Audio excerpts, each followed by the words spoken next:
The thoughts, opinions, and most importantly the perspectives expressed in this show are solely those of the participants including all guests, and do not reflect the opinions or practices of More Heights Media and or any of its production or advertising partners.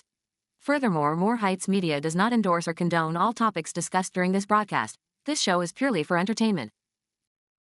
How I learned the N-word, I remember very vividly, was in grade 6. The first time I ever heard the N-word, and I didn't even know what the word was a white classmate of mine. His name was Ashton. Yeah. We used to hang out. And I remember going to his house for lunch one day, and his parents was there. Whoa. And his parents took a liking to me. And his parents said something along the lines of, oh, he's a nice kid. You know, he's not a nigger. He's like, ain't nothing about that. Yeah. Bun for bun. Like, ain't nothing about that. You do you, I'm going to do that too. Okay. That's basically what it translates eye for an to. eye. Yeah. Okay. But then it's like some people will go somewhere with it. Like, over something you did, so-and-so got shot. Yeah. Over something she did. Like karma. It's like... Okay, from that perspective, I see what you're talking about. And SB, for your sake, I'll let you know this. I haven't finished my full verse yet, but I have a couple bars still. Oh, yeah, you got to run it. Oh, no, you gotta drop that 16 right now. You got to drop that 16. I didn't have enough time. Just give me 8. I was trying to give me get 8. Just give me 8. Gwan Delilah, if you want me, I'm in the West End. Just come through with a few of your friends, them.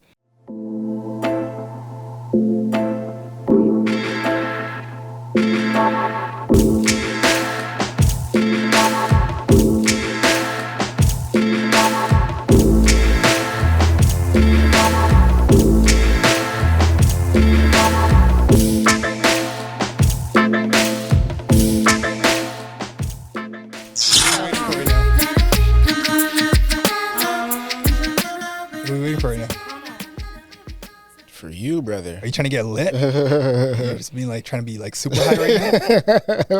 God damn. Why? That's what it seems like. Seems like that. It's a little bit too much for you at this point. No, I'm just waiting. You ready to go? Well, you keep asking me that, and like I'm sitting here. Well, guess what? We are star and I feel it show. Pree. What's up? Great soundbite. We're back for another episode in this bitch. SUP gang. Speak your perspective. If you aren't familiar yet. Only going up this year. Over here to my left, my good friend from way back. What up? Celebrated a birthday last week.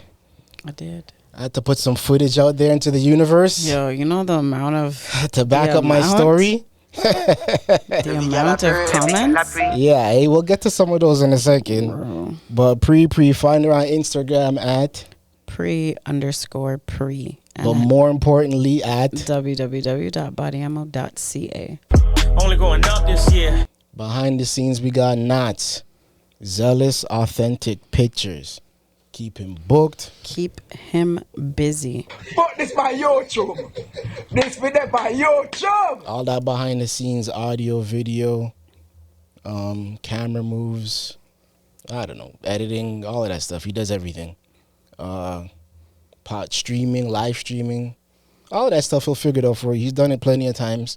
But if you need any of those type of services, find him on Instagram. He'll throw his key in there. We need to get some audio plug for you, bro. What? zapictures.com? .ca? Is it .com or .ca? zapictures.com. CA. .ca. It's up there, right there. Oh, yeah.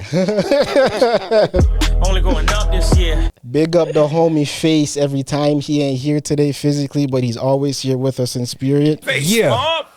Pree, I got something for you today. Yeah? There's one that I've been meaning to put on here, but I had some time this week to catch up on a few things, so that's why I had this one on here for you. We are star and I feel it show. But I found mine. Knots. Are you ready for it? You ready?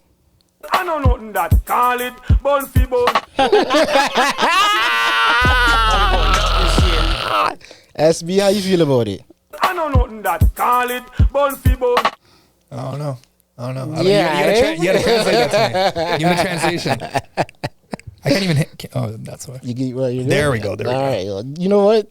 Just don't worry. It's there. But you can find me. Translate that? You can find me on Instagram. Give a translation to all the viewers that don't get it, man. We're gonna play into this a bit more, yo. Yeah. You'll pick up on it eventually, but we're gonna play into this a little bit more. Sure. But I have that for me when I'm ready. Whatever makes you happy, man. But yes, over here to my find me on Instagram at wha'sup bun. All of that stuff. Over here to my right, we got SB the student. Now let's get it all in perspective. Got it. Same thing. Find me on Instagram. At SB the student. That's right. How about the book club? What's up with the book club? Because we're gonna get to that Kramer book.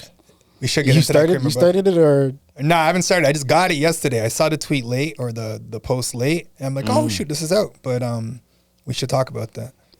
All right. Well, like Nas said, let's get it all in perspective. Let's go. I kind of get back to what Pree was saying first though. Run it. What? So Instagram was blowing up with all those updates, and like people are like, "Yo, what was that about?"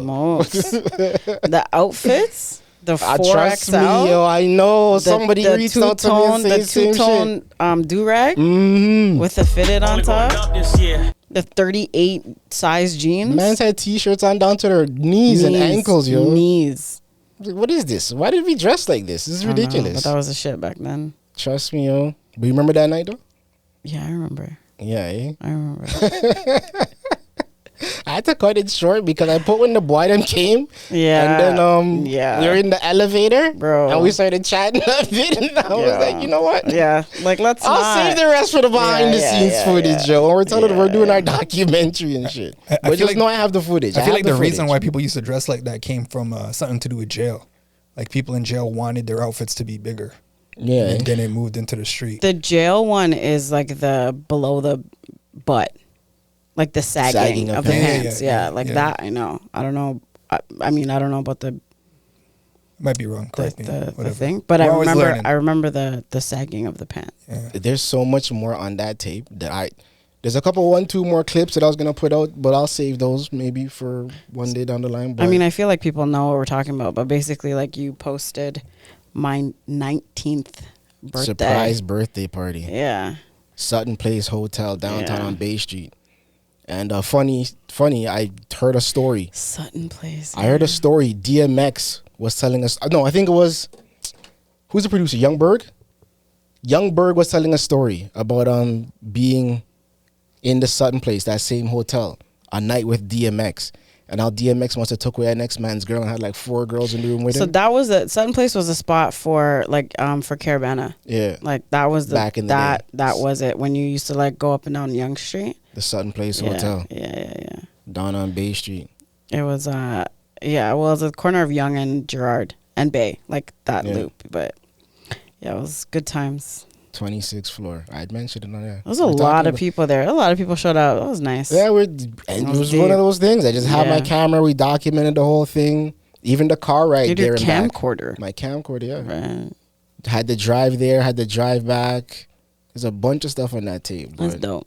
There's quite a few people in the Rex that'd be surprised to see themselves on those tapes. I know, right? Trust me. I know. But yeah, 19th birthday. That was 19, great. Yeah, a long time ago. That's crazy. Well, here we are.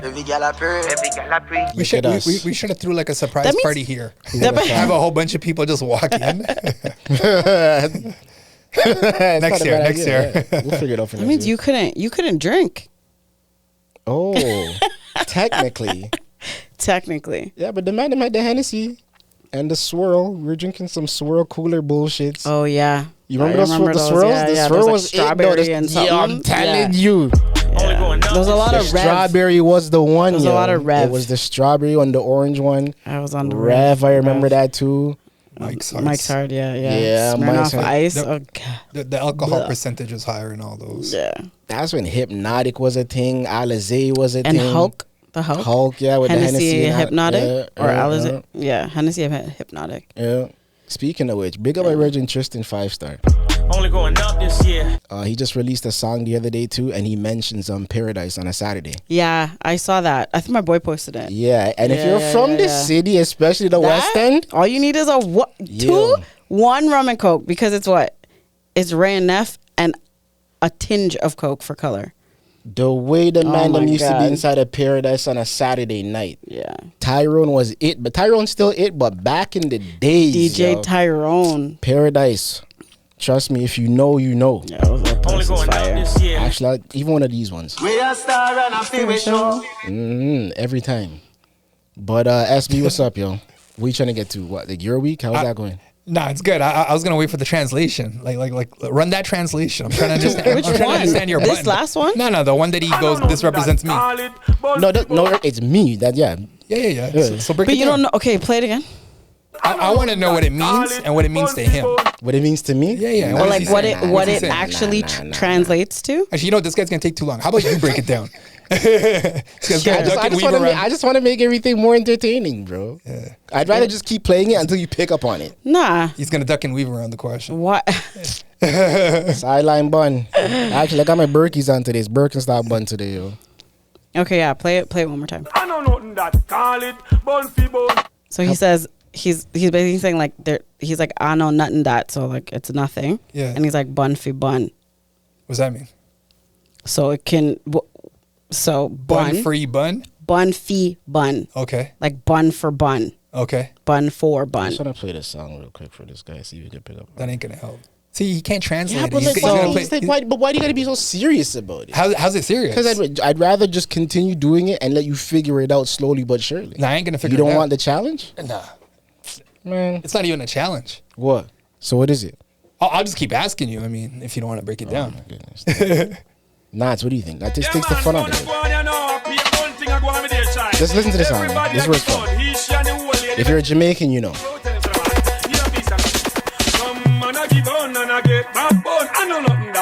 Big up Nats in the background. Bobbing his head heavy, you know. Okay, Paradise. I feel like I'm in Paradise.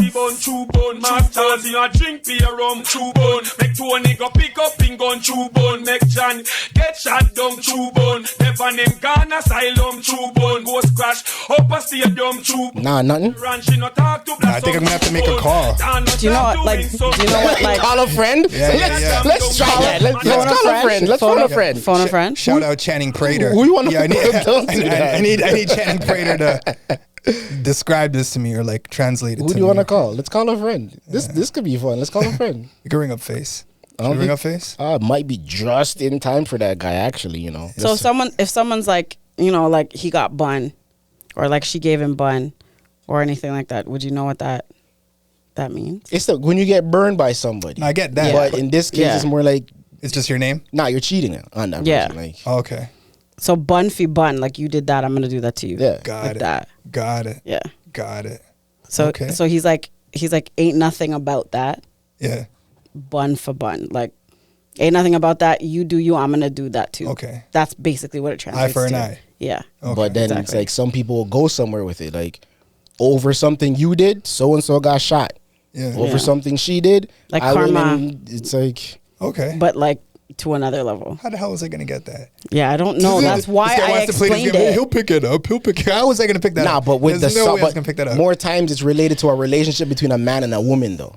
So if Okay. a man steps out on a female, him forget bun too. Yo, So Pree, somebody should go step out on him. appreciate Like you his answering wife the should question, go bun. eh? No problem. His wife should go step out on him too. You get what I mean? You could have even played what is it? Maca done? Nah, I'll give you the next. Yalla one. bun him. Oh, Take that man from too. So now what I gotta get right? Nah, but this is the that's another. one. That's a big tune. That's a big. You see? Do you not see that? Yeah. Run the So track. you saying switch it up? Run the track. I was gonna use this one still. Nah, I'm not it gonna doesn't lie. matter. It doesn't matter. It doesn't matter. I'm so amazing. Yo. I am great. You're in, I saw you're like in Jamaican. Yo. Mr. Black Her, yeah, mama wanna see happy a problem, I give me na my SB, life, and listen me to this one real can't no quick, more. Me no know what to do. Happy a girl a disrespect me, peer disrespecting him I deal with it. What me must do, Black Her? Me man go out as him like, come in as him like, chat on phone with girl one night. He na me Nah, SB. know that You done. not ready to come and dance nice with us, yo? I mean want fight. Pree's coming next time. Bye. We're gonna make it a SUP gang thing. Me throw what I Yeah, get eh? hype. Yeah, that's the vibe. Want a coffee or sitting tight, but when him come home, say I'm me and Mrs. Right. Macabone, take man pan him, pet the house and land and run it. Bunny, take man pan him, pet the car and van and run it. Hey. Come on, them there. Back to some more important things, yo. Anyways, that's what it breaks down to. Something that you get it now. You Bun kinda for bun, right? Yeah. That's how you say it. All right, cool. I'm gonna slip Bun that fi in. bun. Bun fi bun. Yeah. All right, cool. All right, yo. I'm gonna drop So- that in properly. Right, guys? Hello. Thanks. I'm just making sure I'm saying it right. Yeah. I know the things, but I still have to I wonder if I feel like I should change my sound effect to this to one. that. Yeah, see, you thought you had it, but then anyway, we'll see. you had to consult with the real expert. Yeah. Mm-hmm. The star of the show. Exactly. We a star and a favorite show. What was up with your week, bro? What do you're going somewhere. Nah, I was actually looking at your shoes for him. Like, yo, shoot, that's pretty dope. And I was checking out the whole. Yeah, they are nice. They are the anklet. They are Serena's dunks. Yeah, eh? Yeah. I was about to give her the same time. Shout out all the Toronto mans on some Toronto man things. Huh? Yeah. We're gonna get to that song later. But SB, what's up with your week, bro? The week's been proper. Had a boy. You had a boy. Congratulations. Where's the applause? Only going up this year. You're on one today. You're on one today. Yeah, I'm gonna let him have that. Thank you. I'll take the congratulations. Yeah. So I had a homie. His daughter got engaged. Okay. Congratulations to them. Yeah. Oh, what? Yeah. Older. I have okay. various. I'd hope so. Demographics and ages. Well, hey, yo, there's enough people that were having them young, and people are getting engaged young now too. Needless to say, though, first of all, getting ready. I was so limited with the amount of stuff that I could wear. Some suits are just not fitting anymore. What? Oh, I thought you meant like the type of. No, just like I'm not fitting into a lot of these things. But yo, trust me, dog. Yeah, it's kind of embarrassing. But can't you even the shoulders? What do you mean? Like if you don't button up the suit, like the shoulders aren't fitting? It was more the pants and anything else. Oh, okay. Yeah. Damn, yo. Yeah. It's rough out here, man. But I'm watching this whole thing happen, and I can't feel the relation. Like, it's not like, oh, yeah, I'm thinking about my daughter now and all this stuff. Like, none of that, right? But what I did start to notice was the amount of divorcees in attendance. Yeah? Yo. Shout them out. It's not even a shout out. Like half my table. But I'm just saying. The amount of divorcees that were there. And then I'm looking at it like, this is the new wave. Like when you start going to these parties and engagements, there's going to be a separate section for everybody. How old were you when you got married? I was 28. And how old were you when you got divorced? Officially? I just got my papers like a couple of months ago. That is walking papers. Yeah, I just got them a couple of months ago. Freedom so what papers, is that? yo. Oh, that's a long time. Yeah, 10 years. Yeah, that's long. Yeah, Yeah, but how many of those were good? I don't want to get into that. You see, you're talking about sideline Bun, huh? Oh. Sideline SB. This Sorry, one. sorry, We can okay, do okay, that. wait. What's up? What's up? You can ask questions. When did you have to ask questions? When did you separate? I don't know what was I at? Like the 7-year mark? Oh, that's like 7 the year thing, mark? right? Isn't that a thing? Like the 7-year itch? Something like that. This is something like that. Mm-hmm. Yeah. But anyway, so the amount of people that are in that's one thing I'm observing, right? So it's like, including the father of the like my boy, whose daughter is getting whatever. What's their ethnicity? Yo, that's rough. Does it matter? The dad. Yeah. At the table. There's a lot of different ethnicities there. Yeah. First of all, but like they're Indian. Oh. Yeah.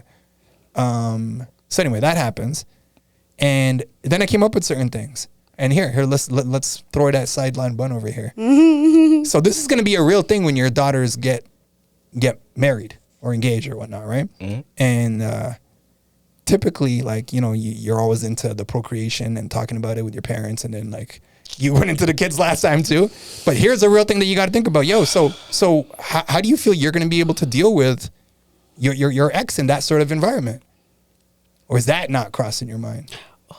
And then I'll flip it at you while he thinks about it. Was she there? Yo, don't your do ex? that, bro. Is it like your friend? No. But his was obviously like, right, like fair. their mother, like the parents of the child. Right. So, and then I guess on you would be your man's got kids. Yeah. If it goes there, what do you think your role is in that scenario? Because this is also common now, where it's like the stepmom or whatever it would be, right? Yeah. You think like that? You ever think about that one? Sometimes, every so often. Yeah. Keep it the same way I do now. Yeah? Which is what? Zero. Minimalism. Basically. But the thing is that you don't want To ruin the day. right, that but energy, but if right, fair. they'll know. Who will know? My children will know by that point. I'd imagine No what? they'll understand why. Well, that is the energy. there'll be a greater understanding for Yeah, sure. for sure. Bun divan. But- Is that how you say it? Bun for bun. Bun for bun. But like, if they try, Good plug, brother. Good plug. Bravo. Yeah. It's good. I don't want to give me But a if- translation because of if, like, fear. the tr- Because of fear. if Like like steal his Jamaican followers. if there's any like provoking, that would be On that day, right. Yeah, I'm worried Yo, about why that you because I guys feel like doing this that to me, that bro? could be a thing. The reasoning what kind of provoking? The reasoning is Whoa, don't do because this might get dark. the reasoning is because there is a history of that on sacred days. Where you've heard stories like that before? No, I'm talking about you. Oh, well, whoa. I wasn't sure if this is what we're doing. I'm not. I'm just Hashtag saying. silent Yeah. Whoa, no, yo, I'm not. whoa, I'm not okay, saying. okay, I'm okay. not saying that. That's why I'm keeping it very general. Let me take some deep breaths. I'm just This is stating. triggering. I'm not gonna lie. Still, I don't want to trigger you. Give him the vape. I don't. I don't some want. deep I don't breaths. want to trigger you. I'm just saying that in the past, certain very important days, were not kept sacred, yo, this is and face. to put that stuff aside. This has face written all over it because John knows something happened over the weekend, and he's even like, you probably should just talk about it and give Pree the heads up, like this is what happened because something did happen on the weekend. Funny enough, and it's just like this constant thing. I like. Do you I want don't to understand. Do you want to talk about it? Yeah, it's weird because he said I should, but Do you it's feel still comfortable? hard. Yeah, it's just like, trust me, when you're dealing with somebody at this level of like narcissism, Yeah. it's retarded. Yeah. For lack of a better word, I know that's not even. I will bleep that out, honestly. But holy smokes, yo, like it's petty. Yo, I don't have time to entertain this. You think I have time to like entertain this back and forth of foolishness? Is there a recourse if the person doesn't? That's the joke. All it is a matter of going back to mediation. But the you have to mediators don't pay do for nothing. that? Yes. Okay. Yeah, that's okay. Who has time for these things? Why are you wasting my time? And money. That part, yeah. Well, both. For sure. No, for money sure. you can make back, right? You never But get I your just- time. You never get The your amount time of money you again. have to waste on this that's what I'm foolishness. saying. That's what I'm saying. I'm like the amount of money that you already poured into it. So Which could be your kid's money. that too. That, Thank you. There you go. Yeah. So But it's all perspective, right? But even when So- it's like, how long does it take for somebody to understand these things? Is the annoyance for me. But again, I'm speaking from my perspective, and they're gonna speak from theirs. But somebody else's perspective could be absolutely skewed to the rest of the world, and they will consistently be blinded to it no matter what. But logic is logic at the end No, of no, the no. day. That has a perspective too. Nah, man. So opinion. I agree with you. But Opinion is opinion, right? But fact is fact. Exactly. Like there's a line there. There's a line. And when somebody tries to lie about fact things, and logic, like they're a bit different to me in this example. you sound like a scammer. Let's hear so your like story. you can't say like like I know two. Like I get You 2 can't- plus 2 is 4, unless you're talking to Terrence Howard. But like if you're saying okay, this is logical, well maybe your logic makes no sense to me because it's in favor so or that's there's a what I'm- bias. so that's what I'm saying. I get So it. that's what I'm get saying. that. Fact is a fact, Yeah, right? yeah. Like you can be like, when I go into the pool, like I get wet, but when I go into the ocean, I get wetter. Like these are like logically. Yeah, what kind of what you talking about right now? I'm just guys, come on. I know. As soon as I wasn't started with It it, wasn't me. but I'm just saying, like Shout you know out what to I your mean. boyfriend. So like, fuck off. Fast forward now, my daughters have a recital on the weekend, so that just passed. So my daughter, they had sent me the information themselves. Oh, Like they had messaged it to me, right? nice. So I knew about it, and then the day before, like the night before, my daughter messaged me and she's like, "Oh, are you coming tomorrow?" Clearly, she really wants me to come. So I by that point, I'd already made arrangements for me to be able to attend. But something told me, because my daughter messaged me, to then go and make sure I open the email now to read what it was, because I had been dodging it because you just know it's some nonsense. I saw what the beginning line was, so I'm like, all right, at least I have my response to that, and after that it's like whatever. Open the rest of the email now. It's back on some bullshit, yo. About some shit that don't even fucking matter. Excuse my language. Okay, but like what? I don't know if I even shared that entire story with you, but I think I told you there was a day where, this is after 10 months of the bullshit that I was dealing with, where I moved all the furniture out of the house. SB, I told you the story? Yeah. So that day, I called her child, her son, that is not mine, the father, to talk to him. Immediately upon answering the phone, he's on some, what you did was a bitch move, yada, yada, yada. Don't I see him at the recital now because his son's playing too, the piano? He tries to come in and hail me up. Nah, bro, we ain't doing that. Don't try to hail me up. Is this the first time you've seen him since? Hold up. How did that go? He must have checked in with them over there, and I was like at the back because it's a very small space. So I didn't want to sit just in case other people want to pass, because I didn't know how long it was gonna go, and I had to get to work.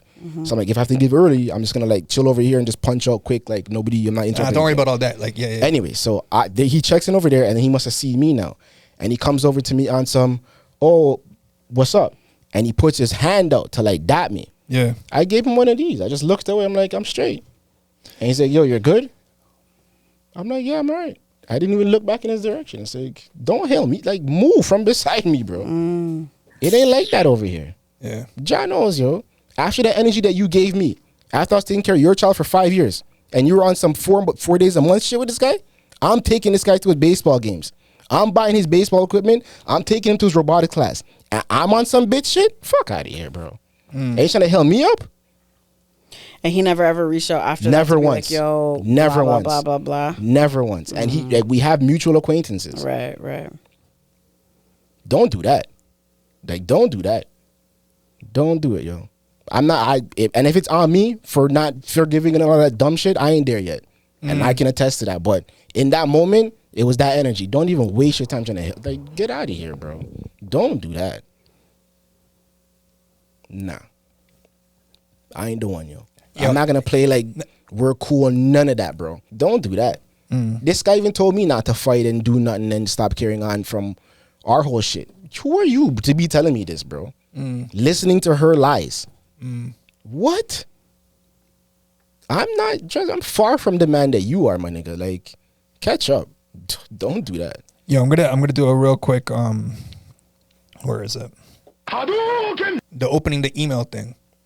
So I remember that last week when you're like, I haven't even opened it yet because I'm not trying to have that vibe before I go on here, right? I almost feel like you should speak to it a little bit more because we've had this conversation, or I could speak for you or for myself, because there's a certain level of like, I don't even want to say the word dread. It's like, it's anxiety, bro. Anxiety's good when too, that shit pops up on your screen, it should be worse. It just like sends you to a place where it's like, yo, I don't want to be here in this, bro. It's like a suffocation.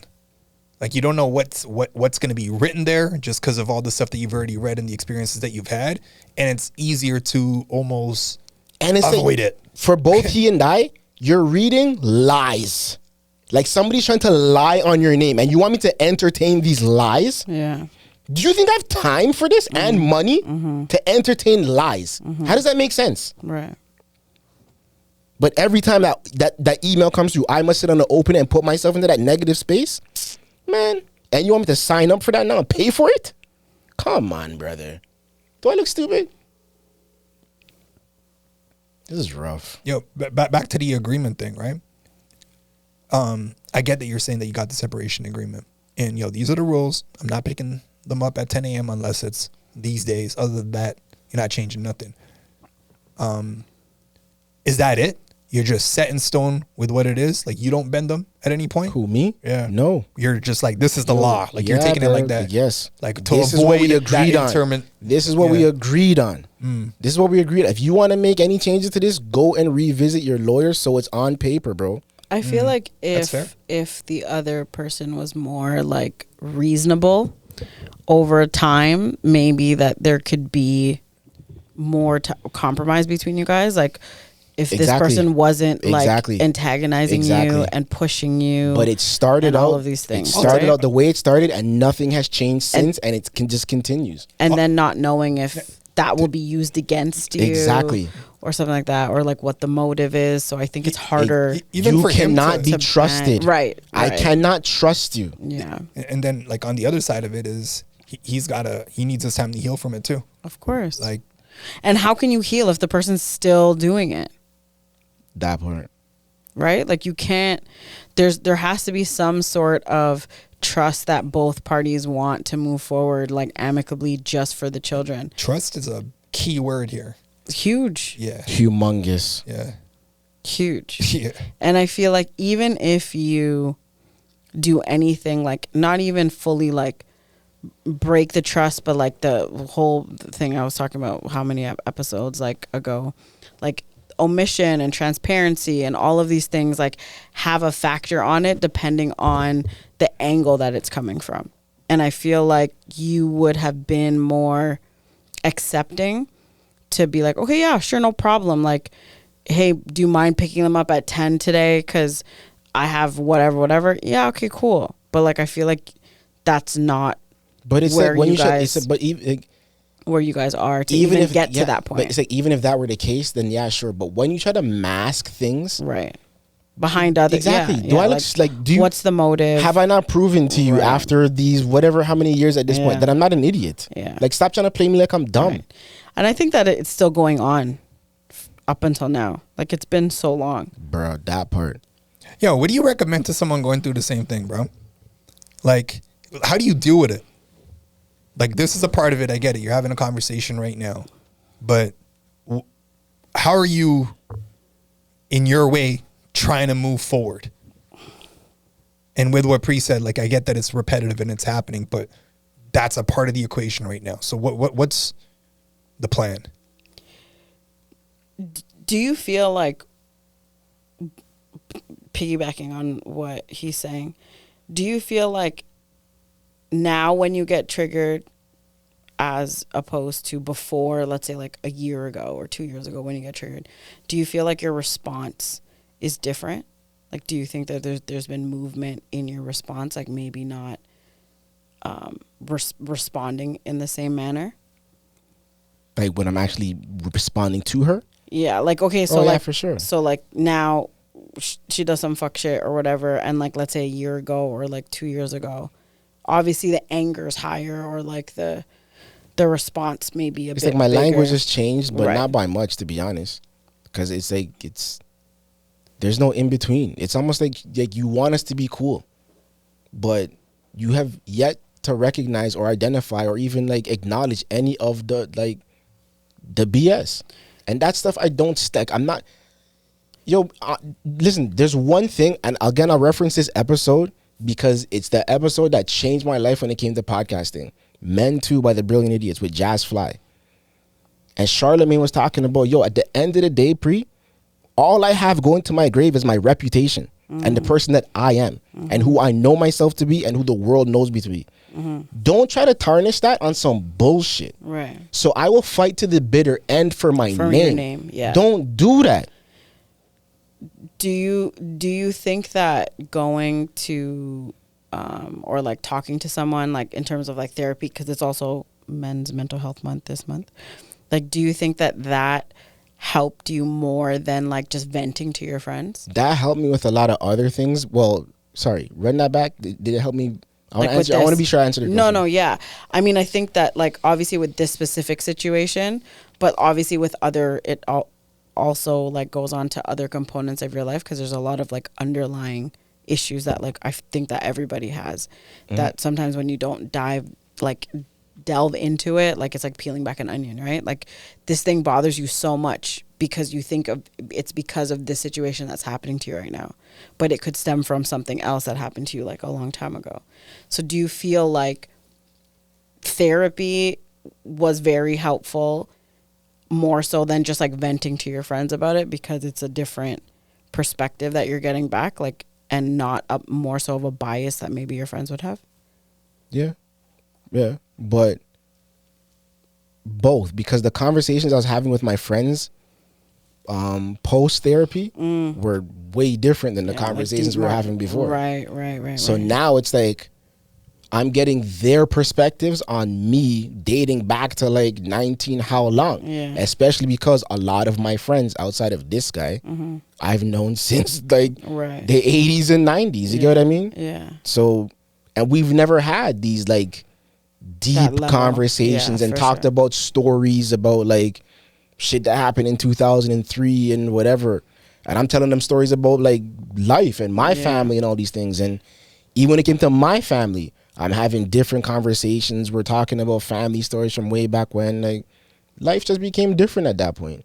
I also feel like because before, I don't know if it wasn't like cool to like talk about like your feelings and like stuff like that. Like it wasn't like such an open conversation. I don't even think I'll speak for myself, I had the maturity to talk about it like that. I could have the conversation with myself and understand how I felt and relate it down, but to be able to say it or explain it to somebody else, I was limited with that vocabulary. Not the words themselves, but the emotion behind them. I also feel like the fear of like just being ashamed of it or like having feelings because of also like where we all grew up, like, you know what I mean? Like you had to be hard on the outside. It's right? also Rex, sure too, right? yep. Like, and it's like, oh, you're from there. Oh, that's a fact. Yeah. So like, you know, like even when I would like meet guys like back then in Yorkdale or wherever, right? They're like, oh, yo, where you from?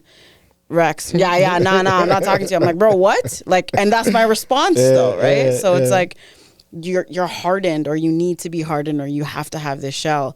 And now when we're in our like 30s and we're going through life and like all this shit, it's like there's so much underneath like this Trust me, wall and this layer that we have. I'll even tell you this. One of the things that had happened was I started to realize how different their perspective on life was from mine. And I speak there is her and her mom.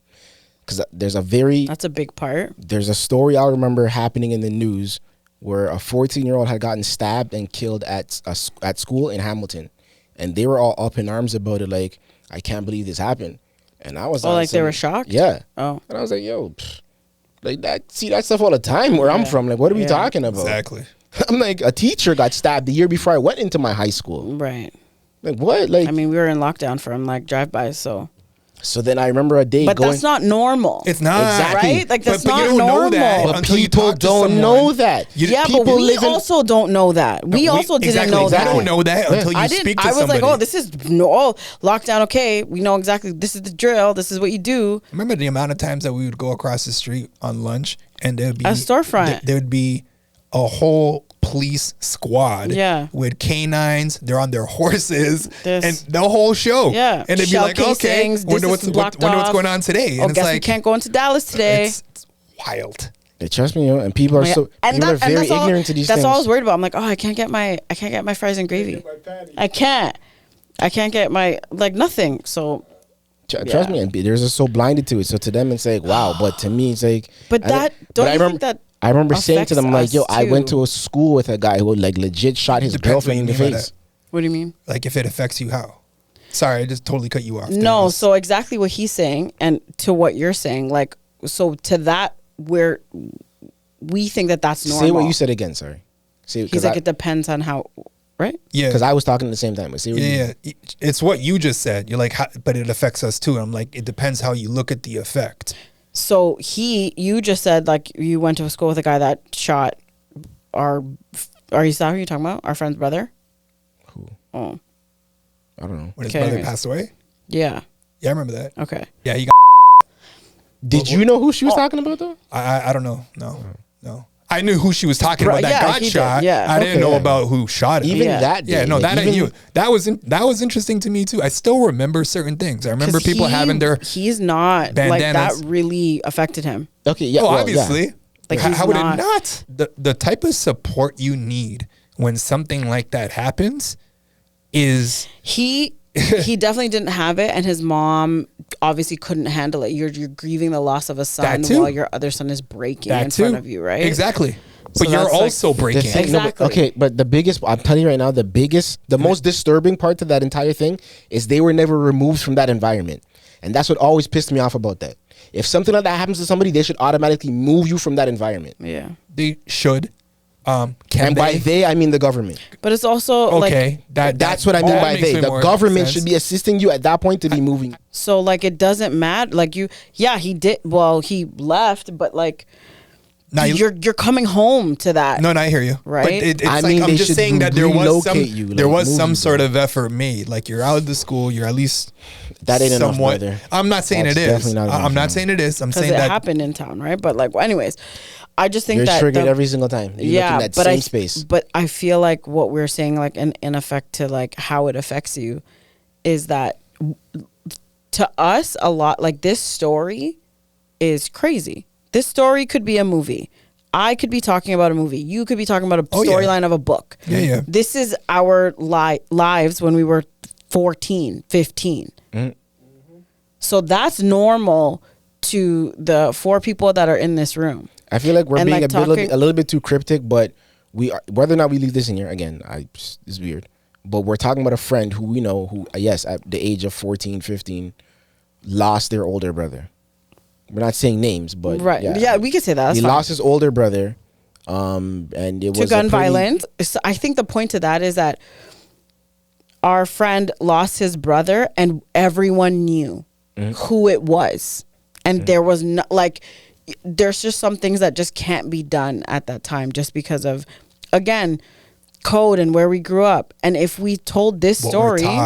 We listen to and if this happened in like a different community and like half or majority 75% of the community knows who it is, it wouldn't be a like, nah, you can't go and tell like 5-0 that it's this person. You couldn't do that. So there's so much that goes with that, and like what was instilled in us at that young tender age. Like we weren't fully like mature. Our brain wasn't fully developed. And then you get into a relationship 10 years later. Thank you. With somebody. And they don't understand where you come from. Right. And but the you things you've experienced. Right. And you try to explain it. Thank you for saying that. You try to explain it. Yep. But like we're wired in a certain way. So you need to be with somebody that is understanding of like different walks of life and different perspectives. So it's like, you're going to butt heads, or someone's not going to understand like what you mean or why you're desensitized from something. But I feel like that has to come with like a greater and even understanding. the way you function within your relationship. That part too. I have brethren that would lie to their partners as to how much they make, like their annual salaries. But why do you feel like you need to finesse your partner? Right. Like you're in a relationship, bro. Like you could build the trust with this person. Like, don't start by lying about these small things, but it's just I don't trust anybody, so I'm always going to be trying to finesse somebody. They're not matured enough to know that, to get there. Or there's something there already where you can't give that trust to this person. Hey, right, man. and that could be an underlying factor too. When we were talking about that episode the other time, when you're like, they were asking in the back, the viewers that we had, shout out to them, you don't even tell white lies in your relationships or whatever. I want to be with a person where I don't have the reason, like I have no reason to tell you a white lie. Like I want you to know me that well. So it's just straight. And you move like a proper unit. Yeah. Regardless of what it is. What's wrong with that? I'm just saying I guess she'll be cool with you not washing your hands after the washroom. Wow, we're back on that? Yeah, I got to give him something to talk about, no? You're so stupid. But I feel like Hold on. Hit the scam button on yourself. I'll right give you now. this one instead. My perspective is ignorant. This guy talks about being such a big germaphobe. I swear I just saw this guy blow his nose and not touch any hand sanitizer. Get the fuck out of here. I washed my hands in the washroom. Get out of here. Are you dumb? Holding the tissue and everything. Don't listen to this fool, yo. Are you dumb, yo? All right, bro. Those are turn of events. What a segue. This guy sounds like my ex trying to tell Liza here. And you've already talked to them about her. Whoa.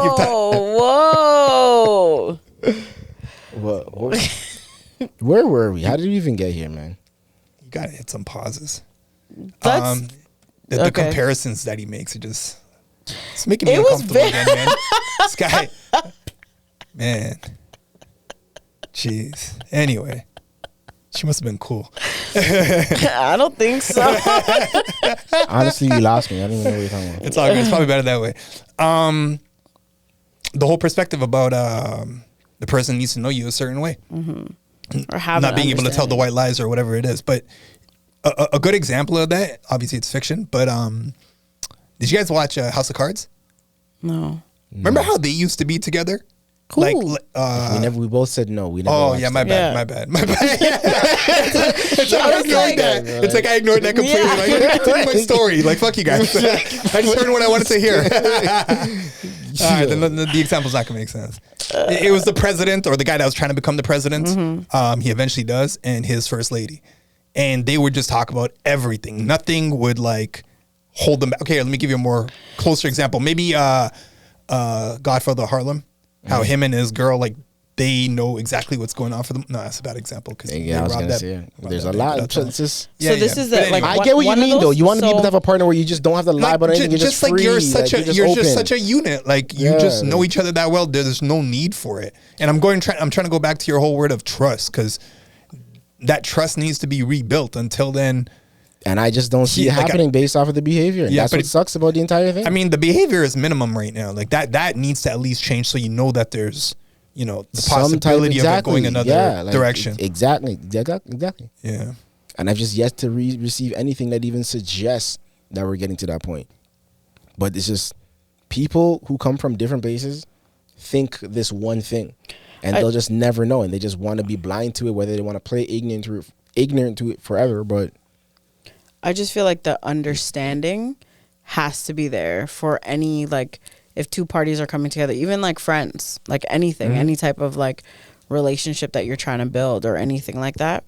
And I think that stems from like the foundation. So like if I can get triggered by something because of like something I've been through or my trauma or whatever, and my partner or my boyfriend like doesn't understand that, that could cause a lot of like, you know, unnecessary arguments and like all of these like jabs of little things, right? Exactly. So I feel like if you build that foundation of friend, that's just really important, right? Like it lays the bricks. So it's like when something like that happens, like when you have that better understanding of the other person, their idiosyncrasies or like the way that they respond to certain things won't really maybe trigger you as much if you have like that type of understanding about them. I think being able to grow away from that is also a part of the equation.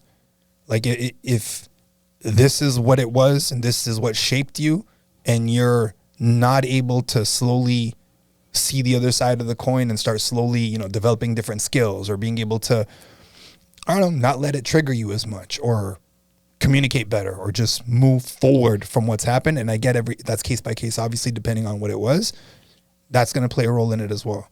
So not just playing like a victimhood card where it's like, I'm like this because this happened, you know? I don't think anybody should be like that. Like, I mean, after a while, obviously when it did happen, but with the whole therapy thing, like if you know, like you are like this because of this and you want to grow and you want to become better and you don't want to be a product of your environment, like that's one of the things, right? Like you stop letting the things that happen to you define you.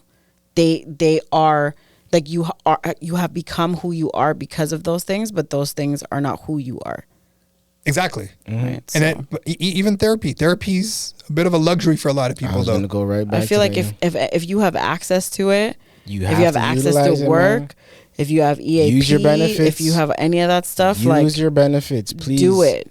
Anybody who has benefits and you have a job, just do it. Try it. Everybody needs therapy. Because the type of unpacking you're able to do, once you find the right person, you understand life a lot differently. Because I also feel like a lot of people feel like they're like, oh no, like I had like the best childhood and everything was great.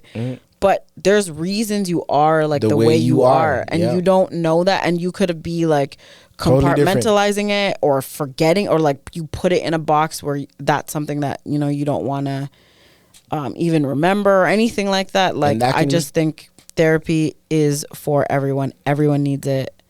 I'm a high advocate for it. Do it. Without it, I almost feel like sometimes you're restricting yourself from seeing life from somebody else's lens. And also it's like how you can understand my perspective if you don't even understand your own. Sometimes you're not fully comfortable to tell your friends like certain things. You know what I mean? Yeah, okay, you know how also you're like so ingrained in a personality, like you think this is your identity, like you can't let go of it, like this is me. Right. There's no That's why I development keep there. this guy around. I guess too. Shut up, man. I also feel like, everyone, I don't know. I mean, I feel like everyone has intrusive thoughts. For sure. Oh yeah. Right? Like super intrusive thoughts, right? Give one of your darkest ones right now, real quick, off the top. Because you have one that sits for you, though? I think this one is a lot. I hope it's a lot of people's, but like, when you're driving, well, I don't know. When you're driving on the highway and you're like, what if I just went like this? What if I just did this? What would happen? I don't know. Like, what if I... Suicide.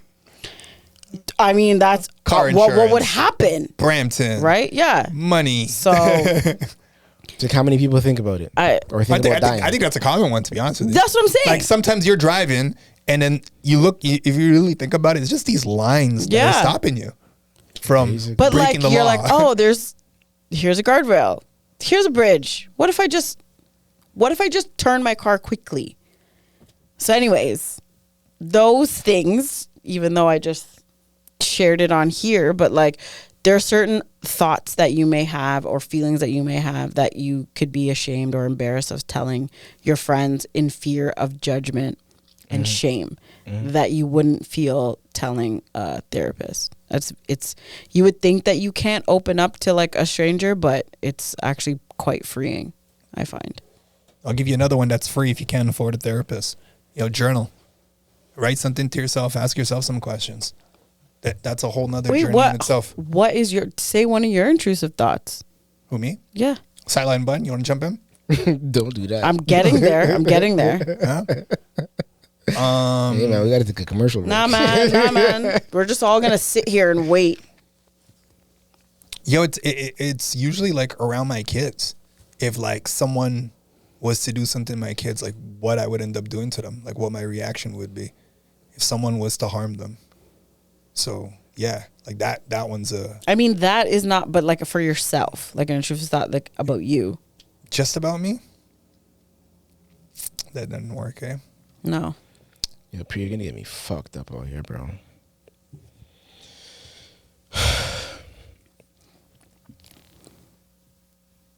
Probably slapping some like family members. Yeah. Okay. Yeah, that's one. Yeah, just like a nice, just walking up and backhand, like, you know what I mean? Yeah. Okay. What about you, sir?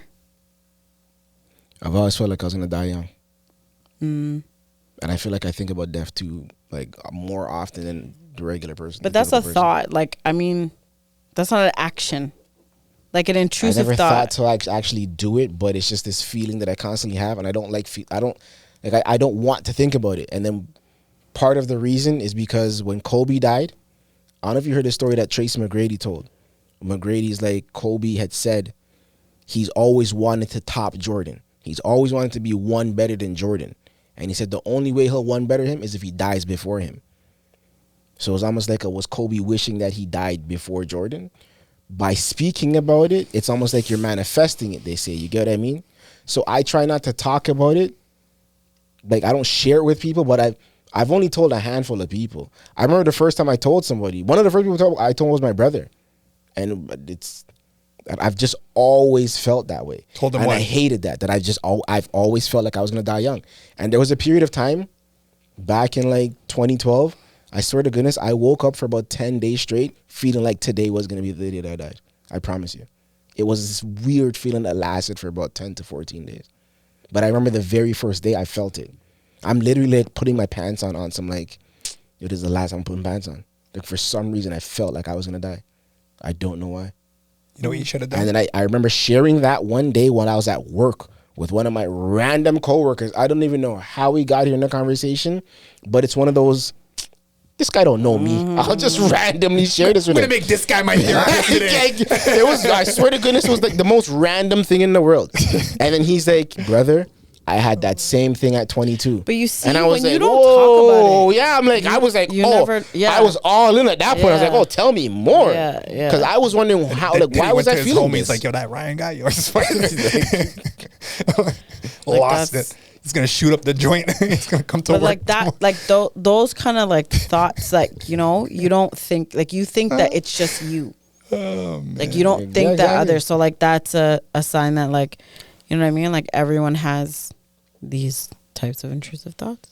It's just one of those. It's got to be tied into some sort of psychology. Like, it's definitely not original. It's not like you're the only one that's having this stuff. No, but you know? feel like that, right? No, Like of some course. people feel alone in that, like, you know, why all these things are happening to them, or like why this and why that. Like, you know, I feel like a lot of people have the same reasonings, but you just feel super alone because you're not. I'll be able to break down share it. I'll be able to break down the science or psychology of it a little bit more after. I'm reading Jordan B. Peter's Maps of Meaning. I don't even want to fucking think about it. Okay, let's take a break. And you, after you read the book. What's the book? Maps of Meaning, Jordan B. Peterson. He gets into like your how your beliefs are really made and going Like back where they to come like from? a lot of that. Even where my thoughts go after the fact, because when I think about it, if I die, I'll be so sad for my daughters, because Right. that's what hurts me the most about it, to be honest. Right, because that's you're leaving them. You know. And then I start to think about like just the last 5 years and what they've been, and it's like, yo, I can't believe somebody just like robbed me of this opportunity to be with them, type shit. But guess what? And They then didn't. You fought and they didn't. But then it just becomes this whole like ball of anger. And that's the part that I feel like I necessarily haven't fully figured out yet. It's just annoying to have to like even go through that thought process, and then. But don't you think the ball has gotten smaller over time? Yes. So it's just gonna take time. Yes, that ball, let's say, has gotten smaller. At the same time, this ball has gotten bigger, because throughout this entire thing. And what I think we don't talk enough about, because I've spoke to 1, 2 people who watch regular or listen. Shout out everybody who's watching and listening. Make sure you hit the like, subscribe, and notification, all that good stuff. That's a good time to plug. What a plug, Yeah, what a exactly. plug. Yeah. Exactly. We're about to cry right now. Like and subscribe. He and I, so SB and I never knew each other. And the very first conversation we ever had is a recorded conversation. Ever? That's the day that we started. Because I had heard his name like all about the place through you, through Face, through Marsha, through like some of the homies, but we had never met in person. So we'll get into this later, because that's one of the things I felt like you want to talk about too, why we even started this. Ooh, yeah. Let's do that after we take a break. Yeah, we need We'll that take a break. quick break and then we'll get into that. We'll get into that part of the story, I guess. Yeah. All right, yo. Well, we'll be back with some more perspective after the break.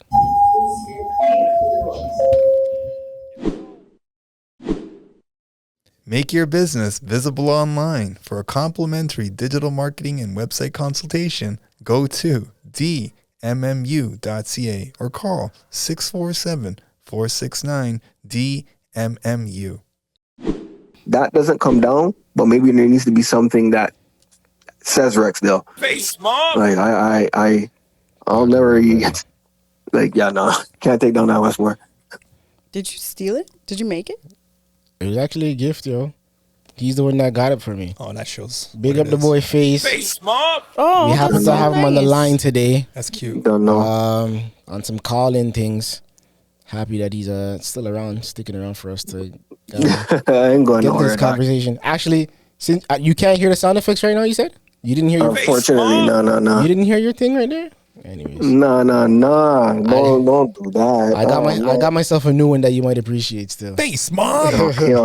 Hear that? No. You already know when you be around to hear that You didn't hear me? sooner or later. You didn't hear me right now? No. When I went, face mob. No. Oh, you just want me to do it again? No. You can't hear me right now. I can, but when you first said it, I didn't. Oh, okay. Please don't do it again. These are the things I just wish I was up in the fun for studio. fun. Like I just I Try to already sing feel the that vibe. shit. Like, man, don't know. I'm here. Oh, he can't hear me talking. He can hear you. I can hear you. Oh, I you can can hear you, hear dog. me. He Oh, was okay. just Yeah, talking yeah. over you. No, he just kept going. I was kind of surprised. I was like, oh shit. Anyways, the reason why we got you on the line is we started talking about why we started this, I guess, was Yeah, check this out. Let's start it. Mm-hmm. Oh, I thought we were gonna do the chimes or whatever. All right. So what ended up happening was Exactly that one. That one. what you The usually chimes. hit a Why would I hit the whatever chimes? you hit some sort of sound effect to continue, don't you? Now It doesn't let's matter get what it it all is. in perspective. Giving looks like I'm wrong. All right, so check this out, Face. So we went. I went to the Radiodays North American 2024 podcast Power Summit, right? The first one, Okay. Power Up Summit. Yeah. Only Over the going weekend. up this year. At Harbor Castle, and Big up Adriel Smiley real quick. Since we're at it. yep. We bumped into Adriel, chopped it up with him there too. I wasn't there, but SB was there. Anyways. Yeah, I had to represent, and I did. Don't know. Yeah. There was a lot of people there, to be honest with you, but we'll get into that a little later because I don't know how limited we are with your time. But out of that, what came to me was I wanted to ask you guys a specific question, all three of you, four, if not, wants to jump in. But why did you want to start this? Like, why did you want to start a podcast, be a part of this? A show. Yeah, what's your reasoning behind all that? I mean, there's two kind of sides to it that come together beautifully. Just Why, thank you. just off the rip. Maybe that's something I needed to be there to get, or what? I need to see the episode in full to catch that. But we'll get back to that. But no, just basically, I mean, just went to school. Long story short, I have a media entertainment background. Boom. Went to school for journalism. Graduated Guelph-Humber. Shout out everyone from Guelph-Humber. And yeah, started out, got a bit like, shout out Urbanology. Did things with Urbanology. Was at G, now Flow 98.7. For One of the early ones over there. The early ones, yeah. You know, and just, you know, I put in work in the city doing media stuff. You know what I mean? So it's a natural progression. Then that's just the professional background, and then on a personal level, I mean, you have your media background too, Bun. Now it's got your media background, and I mean, we would just always be talking about just stuff in the field, and just, you know, man, them have things to say. Man, them have been through, you know, have life experience, and we have things to say. We have a voice. And naturally, like, you know, we kind of wanted to put our skills to the test and utilize our resources and say what we have to say. And we know naturally throughout the various conversations we had throughout life, growing up in the Rex, and just the things we would share with each other on the ones, you know, we figure people can relate to a degree. You know what I mean? As you know, you could try and put us in a box in terms of a demographic or whatnot. You know, we still resonate with various communities outside of our own, various demographics in terms of ages. And, you know, we speak to people. So we just wanted to do that, you know, and then naturally we figured like who could come along and who would really be, you know, who can bring something to the table that, you know, could equal and better what we bring to the table. And naturally, that's when I thought of SB.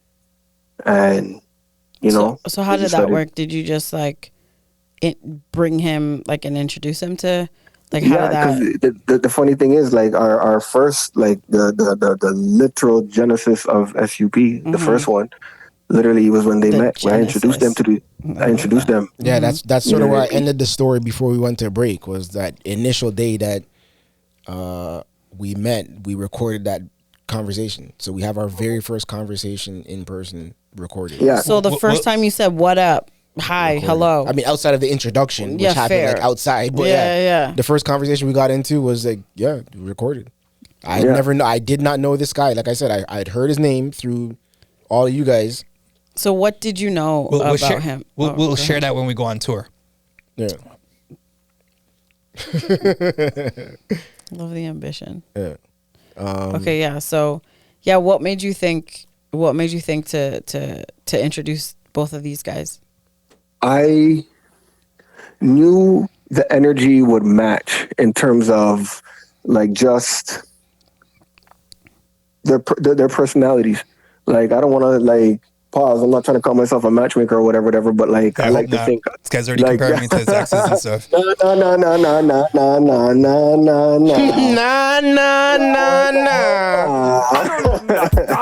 It ain't that.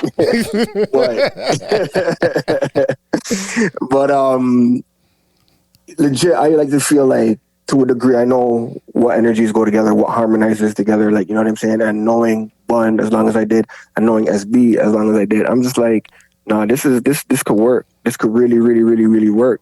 You know what I mean? And I was like, at the end of the day, they'll prove me wrong or they'll prove me right. And I mean, here we are, right? Trying to get some executive credits there. How was that first like conversation? Like, were you guys just all? I mean, at that point, I'd let these two speak to that because they could speak to it more than me. I mean, I just sat back and watched, to be honest. Like my whole thing was, I need to see this work because I already know me and SB, we're good. I already know me and Bun, we can talk, and that's the thing too. Me and SB would have various conversations. You know what I mean? Like real conversation, real life conversations, and we could not talk for 5 years, 10 years. Like we get it, like, and it's just and like just when we link up. It's right back where we left it, like that. You know what I mean? Like, and because of that, I had a feeling it could mesh because there's no reason, like in terms of their life outlooks, right? Like, it just seemed right. And as far as I'm concerned, I'm gonna let them take the floor. But just sitting back and watching it, I was just like, oh yeah. I was like, I already knew. Like, here we go. It's taken off. I already knew. But in terms of like receiving each other's like energy, pause, and like just how you guys interact, like I need you guys to speak to that. Like, what was it like meeting each other? Yeah, I want to know. There was a very specific point though in the conversation where I was like, because at that point I was heavy Brilliant Idiots, and that's sort of what I guess triggered the me doing it part. Okay. And then I'm like, I'd said out loud, like for you to do a podcast. Yeah. Outside of the other influences like friends and whatnot. Yeah. Just listening to the Brilliant Idiots and seeing the relationship between Charlemagne and Andrew Schultz. Have you listened to Brilliant Idiots? Like, you told me, but I haven't. Yeah, but just seeing their relationship, the way they play off each other, they bounce off each other, and just like, I guess me being a black guy, him being something else. Yeah. Yeah. You know what I mean? Not white, but yeah. There was just a part in the conversation I was like, I feel like I felt my Andrew Schultz. Yeah? I remember that. Yeah, I remember that. Yeah, eh? Yeah. But but one of the best moments though was even hearing Face's perspective now. Because in that moment, him being a third party, he could have taken it one of two ways. As if to say, well, what about me? Right. But I'll pass the rock back to you, bro, if you want to talk about that for a quick second, because you and I had a conversation. I don't know if you remember, bro, about that part. I think I know what you're referring to. Yeah. And to be honest, it's just funny enough, like in that moment, jokingly, because it wasn't no malice, no whatever, but it was like, yo, what about me? Like, you know what I mean? You're supposed to be like day one, like Godfather. Is that because the chemistry between them was like just so effortless? You're just like, no, hey, it's just no, just jokingly he said it. He's like, I think I found my Andrew Schultz. Oh, okay. And it's just you know what I mean? Like, what about me? Jokingly, you know what I mean? Right. But on the reels, like watching their chemistry and watching how like they play off each other and the wit and the humor, and it's like, you know what I mean? Like just watching how they do their thing, and exactly like you said, he's Andrew Schultz. Like real shit, without me, they could do their own thing and they're good and they will be good because it's just like that. But I remember telling him like, and even to speak to you coming on the show and me being away for a bit. You know what I mean? I could take it like, there's so many ways you could take it like, oh, she's up in my spot. Like, yo, what about me? What about me? What about me? But I always said, like, I'll be the Draymond Green of this shit. Like, you know what I mean? I'll be the Sheik Luch to this. Like, you know what I mean? Because I know what we got going on is something good. Yeah. Like I just know that. Like off the energy, like just like off of what we do, like conversations we have and just everything about it. Yo, Sheik Luch is no joke. And exactly. I love him. Exactly. And the best part of that's like the locks know. It's like you always hear Styles and Jada say like, yo, don't mess with Sheik. Yeah. Like, don't think you can sleep on Sheik. But even being the Sheik now, but knowing it's like, yo, I know that my homies know just how pivotal I am to this entire equation here. Point blank. So how did you feel like coming in to like these guys, like when you first, like after that first introduction and like you were here? Me? No. You're asking me, Oh, right? Yeah. We can't give away too much of this sauce too, because some of this was supposed to be planned for our No, live because event. I'm literally asking so that you guys can then all tell me why I'm here. That's where I'm going with this. Okay, that's where I'm going with this. I like that. Every gal, every gal. There you go. There you go. It's more like that Shut up, man. I straight up have to bust it because I can't hear the sound effects, so I have to do it for my. I have to rap straight up. What? I gave her the scammer one instead, but I was just joking. No one. That's shut good. up. That's good.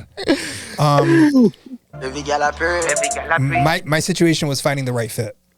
So we've talked about this before too. So I won't go into every single little detail, but I was looking to do this. Sorry to interrupt.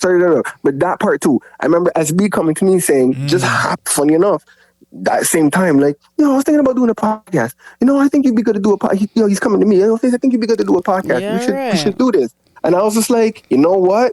It's funny that you say that. Yeah. Divine intervention. You got to put it out there. So this is a good. The omens. You got to put it out there, right? The omens.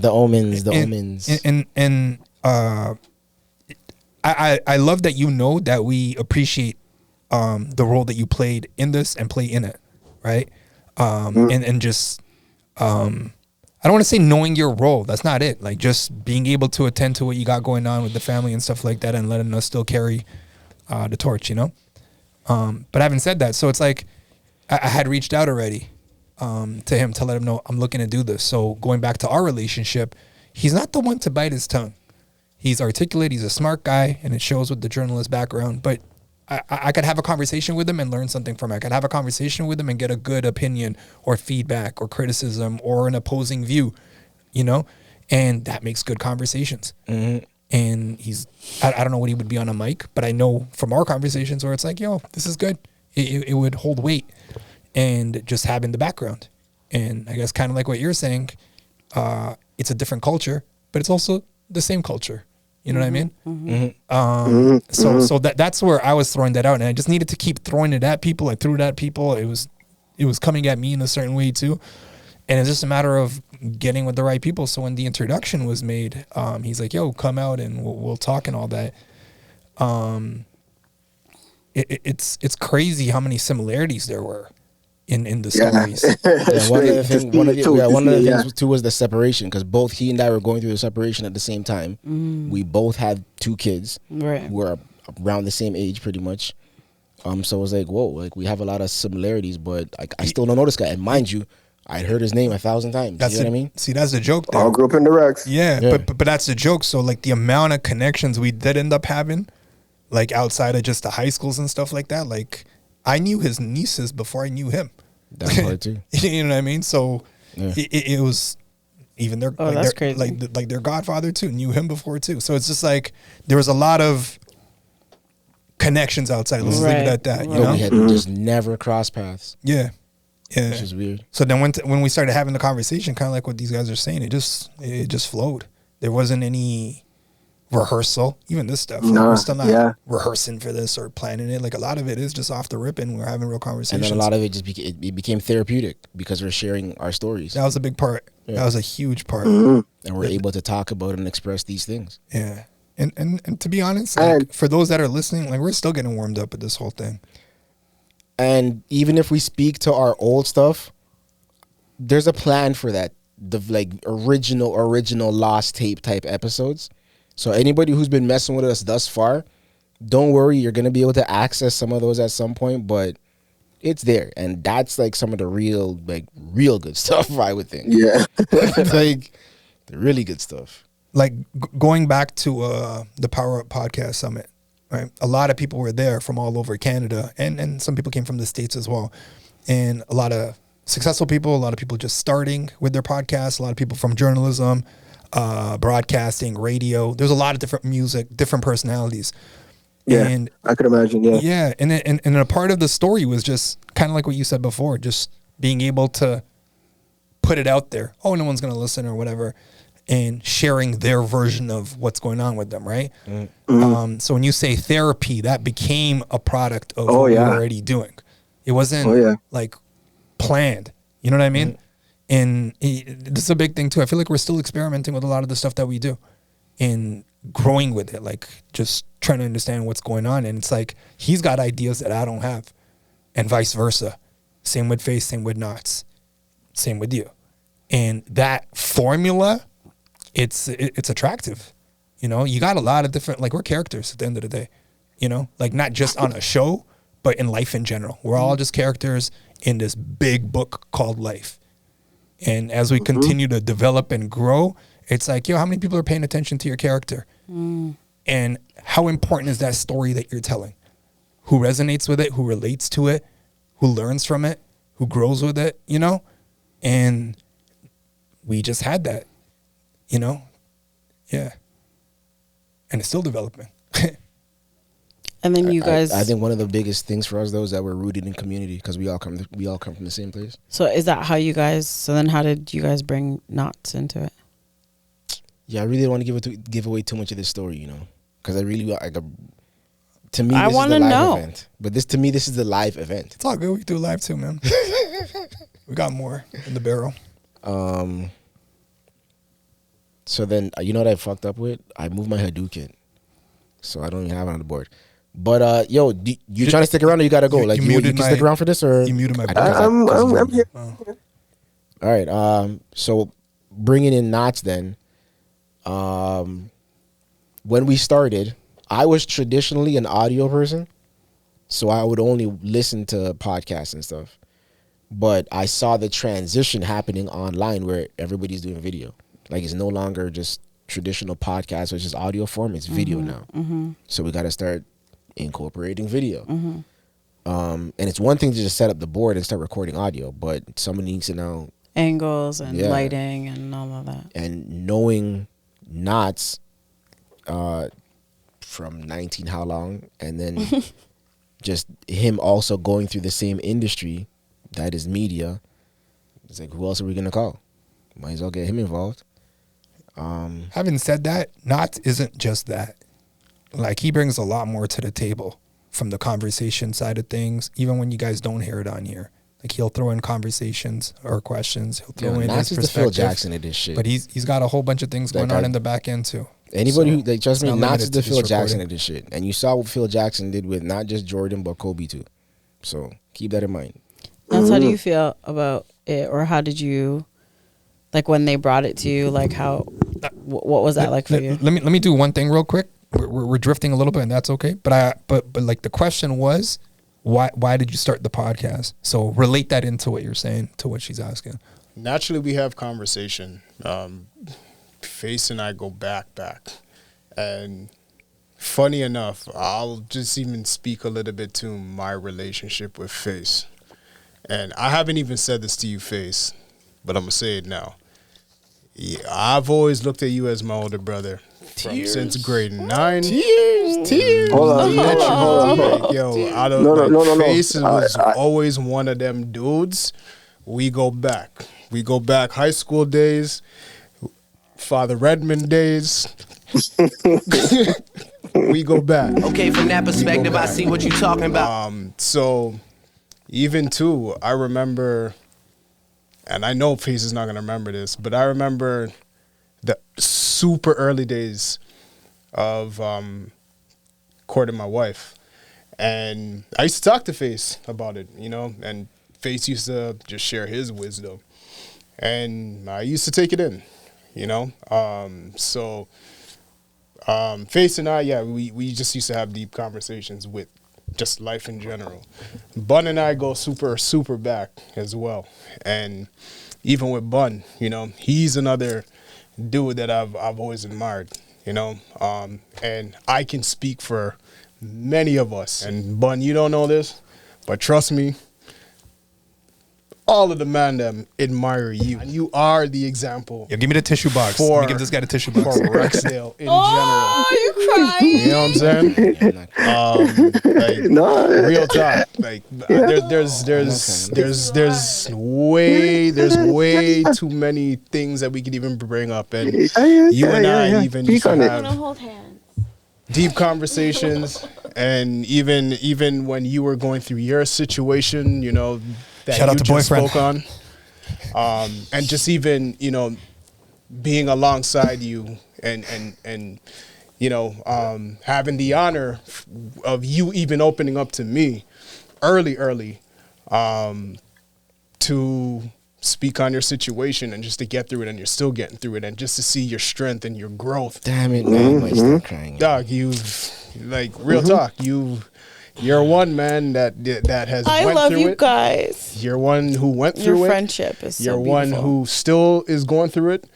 But the most admirable thing about it is you haven't lost your mind. You haven't lost your temperament. Yes, you've had your moments with yourself, but overall, you still kept yourself together. Yeah. Still kept yourself solid as a father to two young girls dealing with their mother and her bullcrap, and the example she's kind of setting for them, but you kind of counteracting all of that. I don't think you do. Bro, to you still going to work every single day, and it's not ideal, but you're still finding the energy to do so. You know, you still got the family that you live with as well. Your nieces, you know, they're looking up to you as a male figure within their lives, whether you recognize it or not. It's not only your daughters that you're impacting, but you're also impacting your nieces, your sister as well. Bro, there's like so much, man, so much that you have been so resilient. All right, wrap it up. No, don't wrap it up. Keep going. You've been Give him his flowers. You've been so Give resilient. him his flowers. You've been so resilient. You're still resilient. And Fucking hater.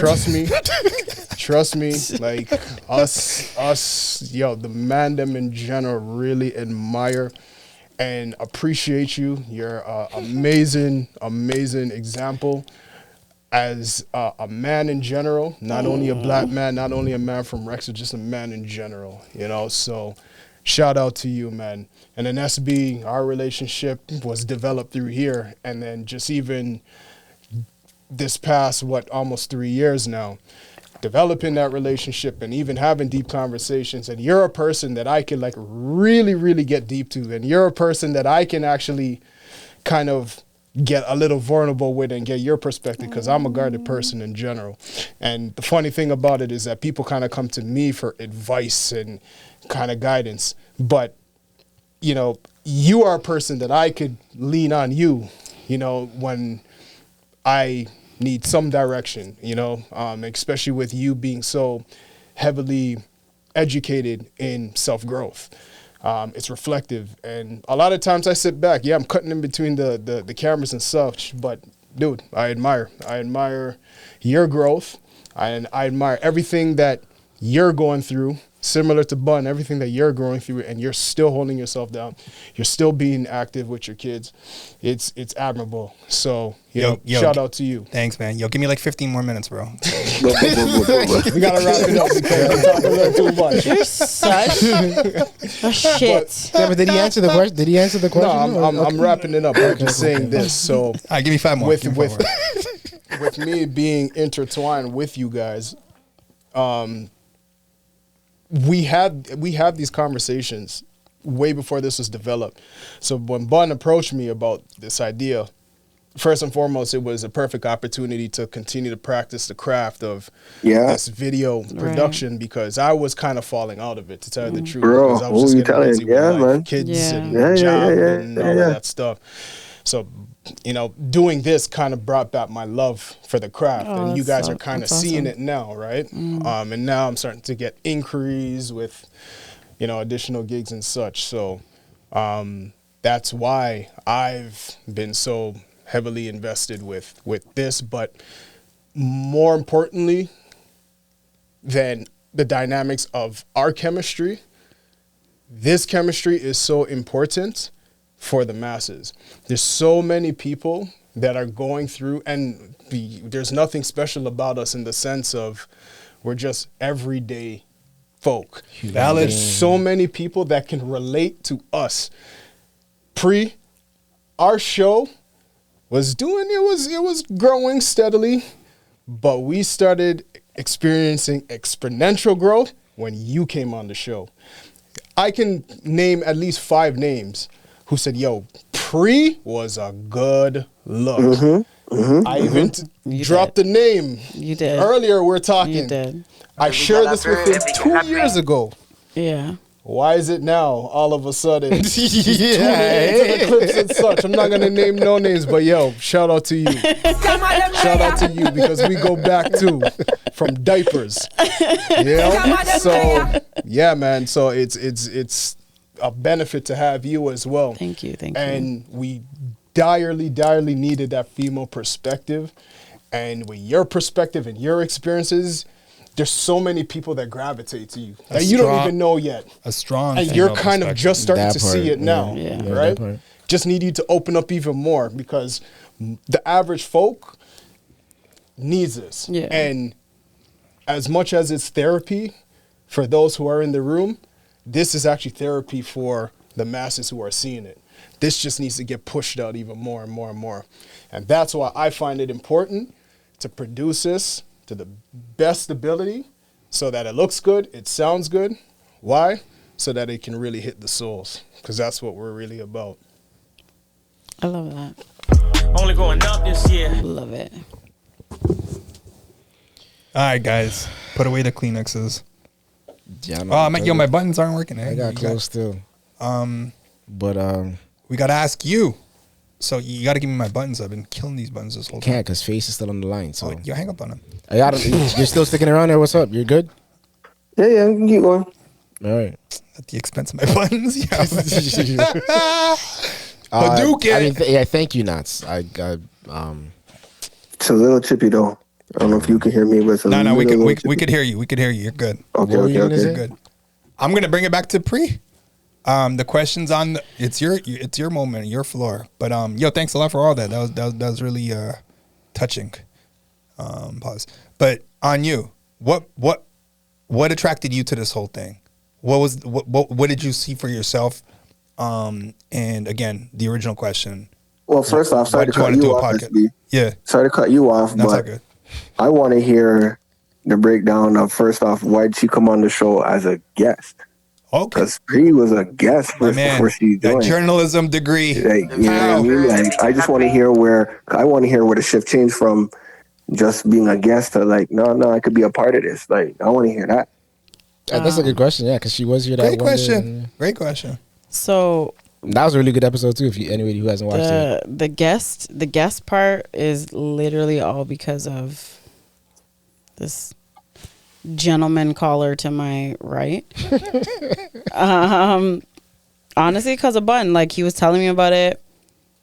He was talking to me about it. Like, we have been friends for a very, very, very long time, but I wouldn't say throughout the longevity of our friendship, we always spoke, right? So there would be like years and years and years that would go by where like we've never talked, nothing. No meme share, no nothing like that. Yeah, but I was never on Instagram right now. All right, fine, whatever, man. Like, just no message, no nothing. Facebook, no nothing. Yeah, whatever, cool, whatever. You had my number. You know what I thought he was gonna say? I thought he was gonna be like, not the meme message. I'm just saying, like, there was just no form of communication between me and him for like. It was just never consistent. It's like we'll talk today and then we don't talk for another year and a half, so like 2 years. you know, we've been friends for See each other over on the like road. 20 plus years, and maybe, you know, been in communication for less than half of that. But yeah, he was telling me about it and I'm like, oh, that's dope, like that's cool, whatever. And then he was like, he brought up the idea of like being a guest on it just because of like my business and like, I don't know, I guess the connection. I don't really know why he thought of me. I don't, to be 100% honest. And then we'll ask him in a minute, don't worry. Okay. And then yeah, I came on and it was cool. It was good vibes. It was good energy. It was very easy. And that's it. I didn't think anything further than that. I was like, okay, cool. I'm like, oh yeah, today I have to be a guest on a podcast. And I went and I did that. And then that was it. That was it for me. Like, that's as far as it went. And then in terms of like podcasting on a whole, like I've had numerous people like in my life and even on like my various like social media platforms, like say, hey, you should do a podcast, just because of like I had a lot of like ridiculous dating stories, and I guess the way that I can like story tell and things like that. But I was like, yeah, whatever. Like I never ever thought of actually like doing one for myself or anything like that. And then I was a guest, and then he, after that, I don't know how long after that, but like he asked me, or I don't know if you guys talked about it. I don't really know the dynamic of how it happened. And then he asked me to be a regular, and I thought there's something here. I don't know what it is. There was a spark. There's something. There's some type of energy. I don't know what it is, but like, you know, when you feel, I had this feeling when I created Body Ammo. So when I created my business, I knew like I could do things, and I knew like I could do big things, but I didn't know what, and I didn't know how. And I had my business running, or I was doing things for my business for like, I would say almost like a year. I had no name for it at all.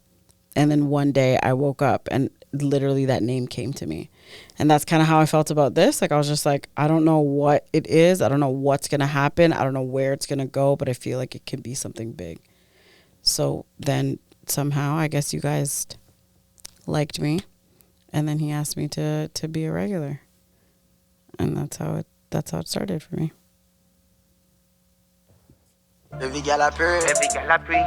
sorry, I must tear that up at one point while you're talking again, because I don't know. You're talking about the whole friendship thing. It's just the mere fact that in our grade 2 picture, we're literally standing right beside each other because we were the same height. Like literally, she was standing to my left, and she sits to my left too, like right beside me. Grade 2. That's how far we go back.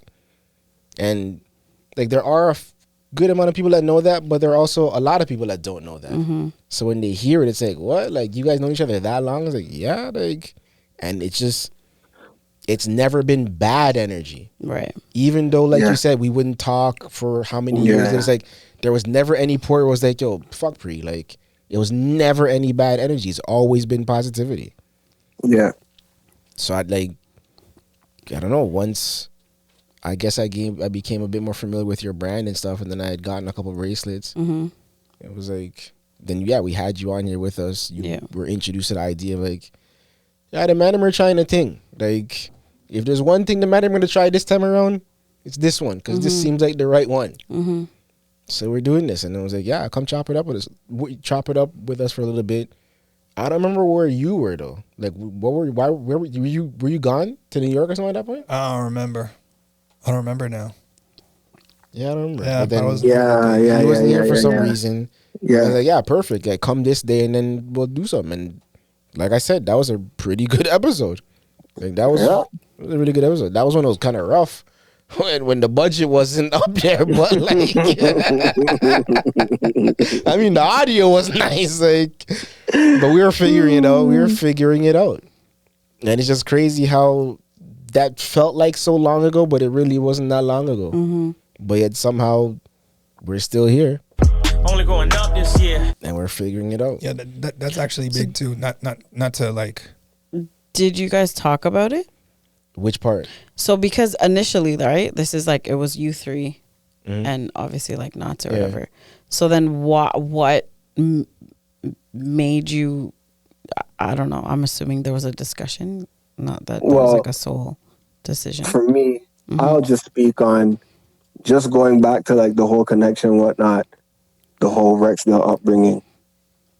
You're one of the few people that can say you have tenure on Bun and I's friendship, because we were all up in the same grade 2 class. Miss Holmes, shout out Miss Holmes, but me and Pree go back to SK, Miss Stellington. Don't forget. Yeah. You know what I mean? Take that, Bun. You know what I mean? Yeah. So, and it's like, it's been the same thing. Like, me and Pree have known each other since all the way back then, but it's never been bad vibes. Same thing with Bun. Like, it's like, we've known each other. We not speak for whatever reason. Like, you know what I mean? Hail up whatever. I see Pree is up in Trinidad. Hail. Like, you know what I mean? Don't know. Like, you know what I mean? Keep it moving. Or one time, I see. You guys saw each other in Trinidad? Like, you know what I mean? What? Like my so stories. we didn't link, but I know that she'd be going and don't know. Like, you know what I mean? It'd be like a hell type thing. But other than that, like we wouldn't see each other, we wouldn't speak, we whatever. You know what I mean? But like it was always good energy. So the same way I looked at, SB and Bun, like, would their energies match? It's like, well, naturally Pree would be a fit because Pree knows SB naturally because of Humblewood. So we all grew up together, so I know that. So if SB and Bun are cool and Pree and Bun and I go back, like we all go back and like it's all cool, like natural fit. Natural fit. Like even though SB wasn't there, it's not like SB would show up and be like, like the energy would be off between these, because as far as I know, Pree and SB, like, it was not like the perfect time for that to happen.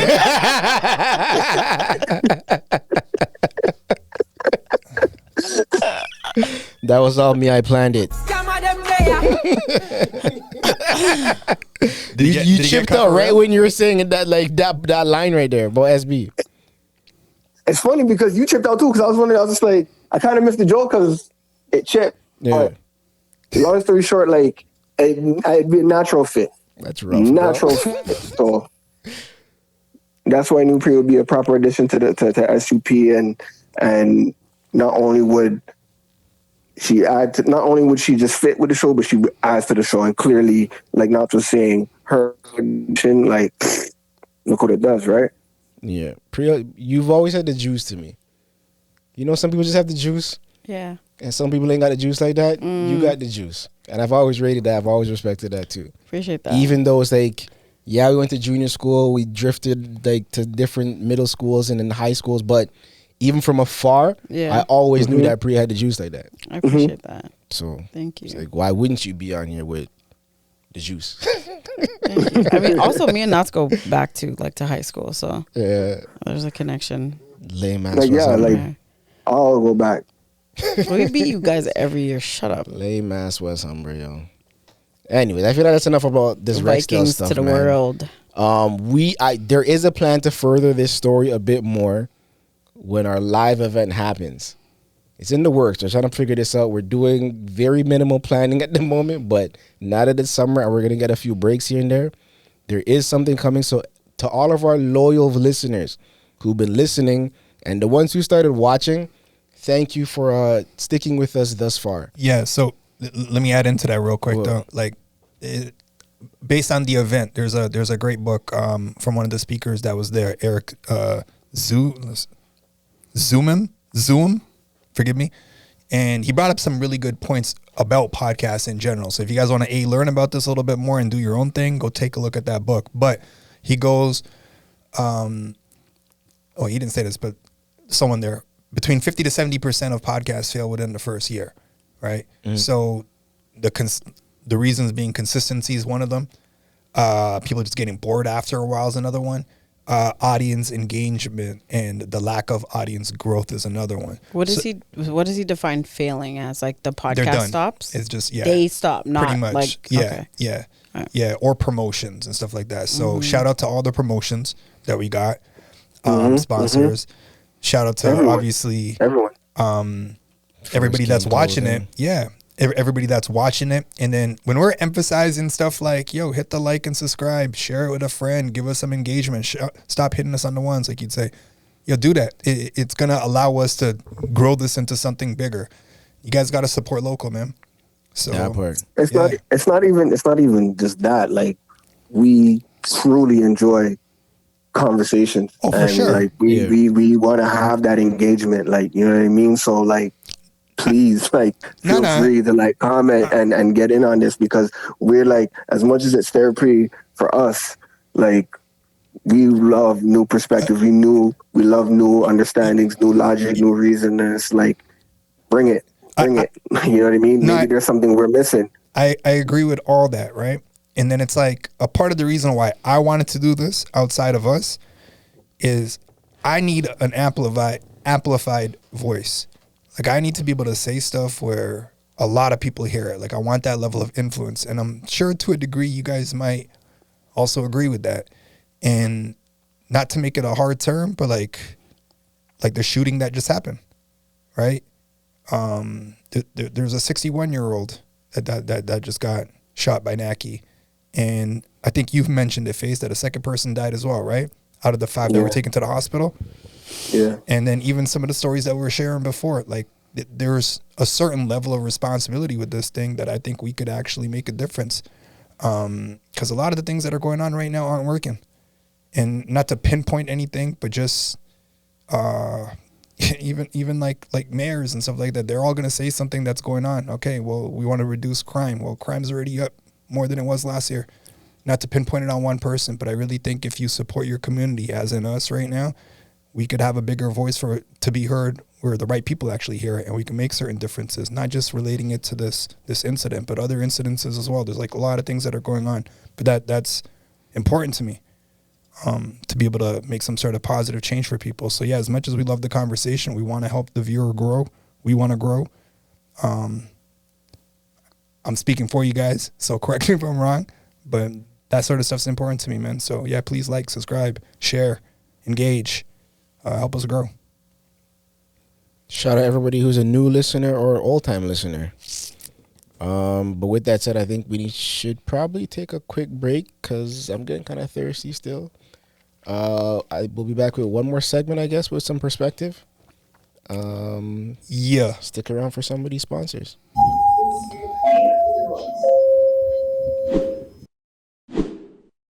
This episode is brought to you by Body Ammo. More than a look, it's a lifestyle. Pick up some body ammo to protect your mind, body, and soul. Now, back to some more of SUP. All right. Yo, Gwan Delilah. Gwan Delilah, what's it like in Toronto City? I'm 2,000 kilometers away, but girl, tonight you look so bad, oh yes you do. I gotta fix my board. Don't ask where Lord shine as bright as you. Top left, top left. It's that part for me. Gwan Delilah, you live for it, such a mission. I could finesse Top my left, whole sure. transit, but nowadays these guys are dissing. Are you dumb? I scan my Presto with no French. Kick me off, you get branch. Oh, don't you be acting mean. No, there's a 40 in my jeans. And oh, your shorty wants to read. Oh, these are my Camry jeans. Gwan Delilah, no, I'm late cause there's better traffic. I just showed my dog your Grammy, said he knows a man that slapped it. I'm so cheap. Your mademoiselle nights are geeked. I'm bent low-key. Gwan Delilah, double date me if you like me. Brought my chronom for your bestie. Sorry, he's wearing a shiesty. He's not beat. It's just too smoky in these streets. You're looking sweet. Here's the chorus. Oh, don't you be acting mean. No, there's a 40 in my jeans. And oh, your shorty wants to reach. So these are my Camry jeans. SB, man, can I get some gunshots, bro? Because I fucked up and never put mine back on here. I'm big mad at all my gunshots on. I would have been murdering that right now. Yeah, you should have put it throughout the whole song. Like, trust me, I'm cheesed. But I spent my Serb. What would I save? Bruh, we didn't even get to the best part of that song, yo. Yeah, it's still coming. What? The Scotiabank CBC Yo. Big up Snowd. What is it? SNOWD4y? Snowd for life? SNOWD4y? I don't even know. Yeah, never heard of the boy, but he's a TikToker. Yeah, I know. I came to find out after. But boy, when I heard that tune there, yo, the whole day yesterday, honestly, you know. But when I say I was beating that song yesterday. The thing is that anybody, any person from the ends that thought that this was like a track, like a new track, a new feature that the boy was on, like, y'all are dumb. Y'all are just so stupid. Because some of these reactions that I'm seeing, it's like, what's wrong with you guys, bro? They're really trying to be like, this guy's like, bro, it's a spoof. It's a joke. It is literally the man put on for the city. Yeah, that's all it is. It's if all you're not a Toronto slang. Yeah, if you're not a Toronto person, you're not gonna get it. So if you're not from the city, shut up. It's like when it's like Kevin Hart went on Kai, like on his stream. Like, you know what I mean? I heard about it. I didn't see it. Yeah, that was funny. It was funny. Like, no, it was funny. It was fun. It was funny. I saw a little bit. It was fucking We're funny. friends. But like, but yeah, we're friends. To what's her name? Tyler. Yeah, Tyler. But anyways, yeah, anybody that literally thought that this guy's like, yeah, we're like, he jumped on like, hey there, Delilah, like as a feature. Y'all are like, look at me in the y'all are stupid. You guys are so stupid. You're out here being like, this guy's corny. Kendrick did this to him. Kendrick just Drake. Bro, you guys are dumb. You're idiots, man. Like, it's a Toronto spoof. It's not hard to pick that up. And if you guys literally thought that this is the next feature that this guy was on, I don't know what to tell you. Go take several. But seats. it just makes me wonder: is this just them that like oblivious or like ignorant to what we do up here, how we sound, like just Toronto culture? I would think so, bruh. Because but that just shows like you guys are missing some. How you guys feel about it? Because John, like, the entire day yesterday I was playing that song. The first time I heard it, I laughed. Yeah, because I'm like, but I was bigging on my chest at the same time. I'm like, this is so funny. I was bigging on my chest at the same time on some Toronto man thing. Like, what? Gwan Delilah? What? Like, my favorite part was when he's shouting out all the banks. Yo. And somebody in the comments said, yo, this is my e-transfer password. Yo, you see?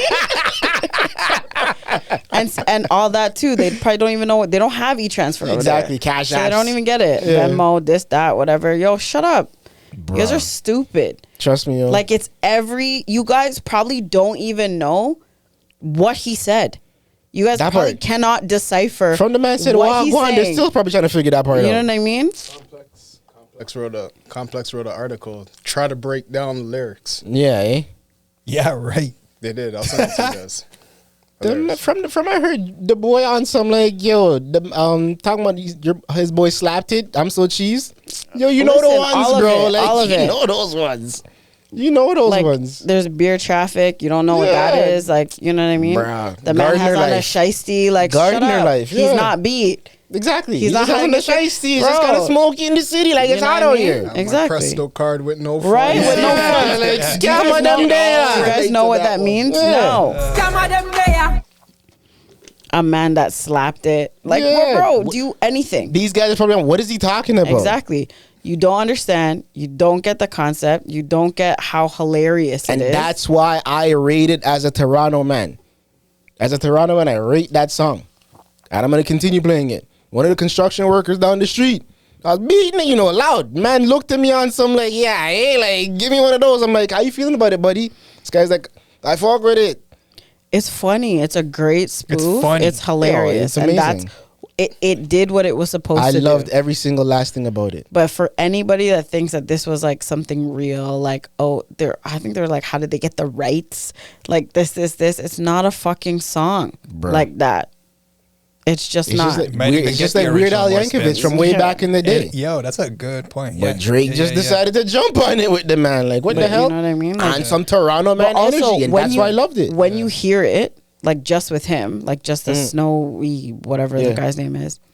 I love how nobody actually knows his real name. Yeah, whatever. But like, even him, look at him. Look at the way he's wearing a do-rag. Yeah, It's a white guy wearing a do-rag who's like, it's tucked behind his ears with a hood on. Like, come on. Like, it's a spoof. If you can't tell that it's a spoof, y'all are dumb. It even got me so far as going to this guy's page and everything. And he does some comedy bullshit, bro. That's it. Man don't take off his hood or his wave cap. Exactly. Man's in the barber chair and the barber's like acting like he's trimming his wave cap. Like, what's wrong with this guy, bro? But this like Toronto man do dumb shit like that. So it's very Toronto, and it's very Toronto, and I love everything. Trust me, everything about it. But I feel like that's the thing. Everyone in the city gets it. Yeah. And if you're not from here and you don't know the culture of that, you should just sit down. Just sit down. Just sit down and shut up. Yeah, and I think those days of dissing Toronto cultures, it's up for you guys, bro. But even with that, even in Kendrick's verse, like, okay, that was fire. You rapped like you used all this Toronto slang. Yeah, get it. Like get the concept behind it. So when he dropped this, it's not, oh yeah, this guy fell off, this guy's corny now. Like, I'm accepting you guys it. I'm a Toronto man and I'm proud of it. And it's funny. Exactly. It's fucking hilarious. Laugh, guys. That's it. Just laugh. Wear your Toronto man pride card with pride. Sorry, wear your Toronto man card with pride, and that's what he's doing. But if you didn't get it, just say that. How do you feel just about say it? that? I just thought it was funny. Same thing. Exactly. It's humorous. I looked at it more like a joke. Big up your chest a little bit, like. I look at it more like that whole conversation that we're having about Ebro and how they were knocking us and not having a culture. So he's like, oh yeah, well here you go. Right. Kind of like the BBL Drizzy thing too, right? So he's almost still throwing subs out there. Yeah, he's still playing into it. Of course. Yeah. But that's the thing. That's all goes behind the whole Toronto man, like, I guess, culture or vibe. Like, you're making fun of it. Like, yeah, we say like, yeah, but like you can say like, yeah, like, you know what I mean? There's all these like levels to it, and it's funny. That's all it is. It's comedic relief. Guys, laugh. The world's in the world's in turmoil. We need things to laugh at. That's it. Just laugh, because it's hilarious. Damn it! I was gonna try to plug in the book. What's my boy's name? Kramer. Michael Richards. Yeah. Because the only difference between him and Drake is Drake can actually say the N-word. He can't. Yeah. Yeah. Oh, you see it though. Yeah. Where you at with that? But yeah, I mean, that was so long ago. Yeah, well, I mean, it's like almost 20 years ago. But like, obviously I was shocked and that it was fucked up. He was on a quick interview on The View. Just to wrap up that whole Drake shit though, what you had just mentioned about the Ebro shit. Yeah. That's exactly what I was talking about. Because remember when I spoke to it and I was like, the dialect, that's the one thing that we have that they don't understand. Right. And yeah, we don't have the 808 beat sound, the mustard California sound, or like the ATL UK, shit. You get what I mean? Yeah. But we have a distinct dialect. Toronto man speak away, and we have this appeal to us where we can take soft rock. Yeah. And still make it sound like something that the man them want to listen to. You get what I mean? And Drake did just that. And the onlookers now from across the border mostly have all this bullshit to say. Because but they don't get it. But we as Torontonians, we love them. You're right. Exactly. But we love the hell out of it. So Drake, good on you, brother. But look how it like spread in the news. And you guys all look stupid. You guys all look like you have egg on your face. That's what it looks like. Like you guys are just dumb. A quick forward before we get into that whole crazy shit. Big up SNOWD4SUP. Gwan Delilah, no, I'm late cause there's better traffic. I just showed my dog your Grammy. Said he knows a man that slapped it. I'm so cheesed. Your mademoiselle nights are key. Even that part. I'm bent low key. Even that part. They were trying to break that down. But mademoiselle. So mademoiselle, but it's also a club downtown. It's a supper club downtown. You guys don't get that. You think he was trying to like enunciate mademoiselle. No. Don't watch There's a lot of double entendres in that too, okay? Okay, from that perspective, I see what you're talking about. And SB, for your sake, I'll let you know this. I haven't finished my full verse yet, but I have a couple bars still. Oh, yeah, you got to run it. Oh, no, you gotta drop that 16 right now. You got to drop that 16. I didn't have enough time. Just give me 8. I was trying to get time. Just give me 8. Gwan Delilah, if you want me, I'm in the West End. Just come through with a few of your friends, them. I have mine too. I'll be sure to have some more brethrens. I haven't figured it out yet, but I'm almost there yet. I'm almost there. You couldn't sing it? Not yet. When it's finished. But I like how you don't let the start off. Gwan Delilah. If you want me, I'm in the West End. Gwan Delilah. You know I'm in the West End, and I have a couple brethrens that I'm You see it though. Let me tie this in real quick. Only going up So this year. shout out to Carlos Juco, Jumpers Jump podcast. He's at the summit, right? Yeah. And he goes, one of the things that he said is like, you might start off with a podcast, but you don't know what it develops into. And he's like, we're in that state right now where it might become a show, like we talk about, or it might become, I don't know, like you're just teaching and touring now. Now all of a sudden it becomes like a course or something like that, right? So who knows? Maybe this guy starts. Can you imagine? Goes on tour singing, rapping, and all that. Exactly. It might just become something else. Exactly. I can imagine these bars are better. This guy's been working on it. This guy's been in the lab. Yeah. If you want me, I'm in the West End. I don't know nothing that call it.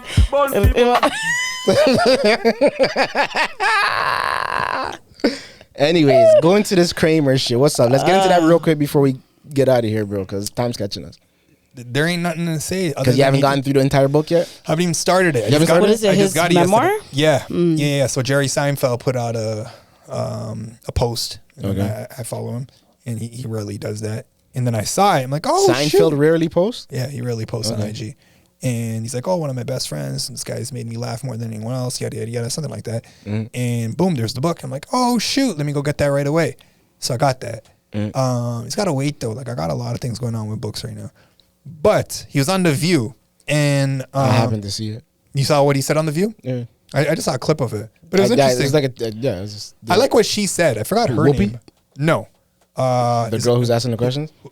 I don't even know how to pronounce it. Huda, something like that. I think it's Huda. Yeah, Huda. There you go. And she's like, I don't believe in cancel culture. I believe in consequence culture. Okay. Which was interesting. I like that. It was like one of the first times that I heard that. And so on him now, you think it's over yet? Like, is he forgiven? Like, I want to know what he says in the book, or you think it's still like, nah? I'm definitely not reading the book. The thing is because of that, or just in general? Because you're selling the Alchemist.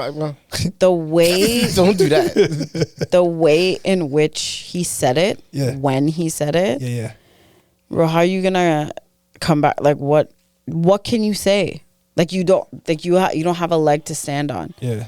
Like, it's not like he did sort of touch on it, though. Yeah, but he talked about how aggressive, like, he got mad and he... Yeah, but from a comedic standpoint, he'd been hearing people say it in the club all the time. Yeah, but that's like, not... Exactly. So it's like, if you're in... So let's say you're somebody, like, that's not black. Yeah. And you're a celebrity and you're in the club and you're singing a song that has the word in it and you say the word, right?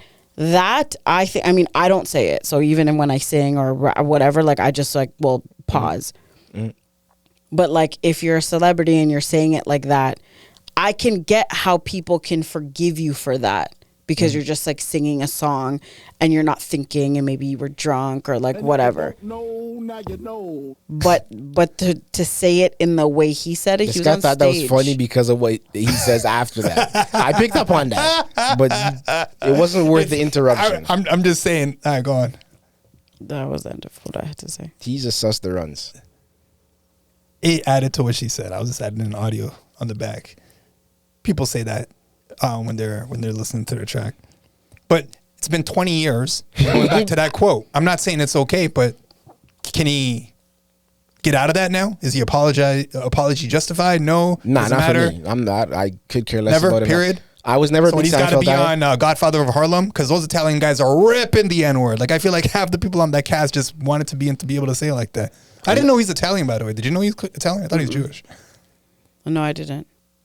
I never thought about it like that. But now that you say I thought he was Jewish, I'm like, oh, I guess he could have like passed for a Jewish person too. Yeah. Would that have made it any worse for you then when he was using the word like that, the way that he was? Oh, to me, it's just. It's like was that part of why they made mention to the fact that he's Italian? No. I don't. Who knows? But you watched. I don't think that's what it was. I just think no one knew that it. But oftentimes when they play Italians like in these stories and stuff, the Italians are letting it fly like that. Yeah. So it's like, were you guys trying to tell us that it's because he's Italian? Then I'm not buying that. I just don't think that there's other comedians that let it fly. That are white. You're saying? Yeah. Like Joe Rogan's let it rip. And as part of a comedy bit. Oh yeah, you know, I have seen a compilation. And then even that whole clip of him talking about it on his podcast. I've seen a compilation. And then there's another one who's the other guy that got banned for ripping out his thing and jerking it off in front of his employee. What was his name again? You know what I'm talking about, right? Yeah, I do, but I can't remember. Oh man, I wish I knew. I just feel like there's certain instances, like if you're angry and that's the first thing that comes to your mind. Yeah, and with him, like Louis C.K. Yeah. So like that part, like if you're like, oh, this fucking white N-word guy, or whatever, okay. right? Like, or this fucking black guy, but like the first thing you're saying is that, like, that's what. Why is your mind? If your mind's going there like that because you're angry, then you're saying it all the time. Like that wasn't. You're not sorry. You're sorry that you were out of control and you said it in a public setting, but you probably say it on a daily. Definitely sound like he's on it. Oh, you got it pulled up already now? That's justified. Like look how angry he is. Like it's that's the way. Yeah, it's like the way because he was that aggressive for me. That definitely played into it. He said it. He said it on the interview too. He's like, I wanted to hurt him. Yeah, like he's angry, and like that's fucked. Yeah. So no, I don't think that even though 20 I wonder years where the people are who are laughing at that point though. Where are they?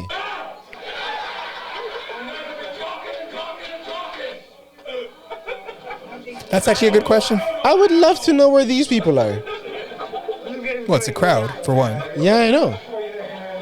But if I'm somebody in that room and I see somebody laughing while he's carrying on like that, oh, please believe I'm checking you. There's also some people in there like, yo, whoa. Like, you can hear that too, right? So, like...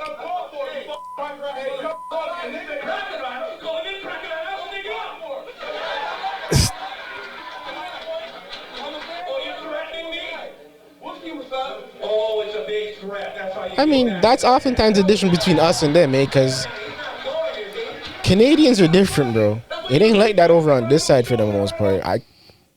When's the last time you heard a story like that happening somewhere in Canada? The thing is here... I mean, in Toronto. I don't know about in Alberta and them places. There's even just going to school at West Humber, like at high school, like there's a lot of people that grew up in Rex that are not black that say it. Exactly. To their friends. Yeah. And to their friends that are black or their friends that are not black. And they don't care. He's mentioned it before. Yep. Right? Like there's brown guys that say it, there's white guys that say it too, like because they grew up in Rex, they think that. But this almost speaks to the whole Fat Joe thing. It's like he whether says or not it's okay for him to use it. French Montana. But the one person that doesn't say it and has never said it is Eminem. Mm-hmm. He's never said it.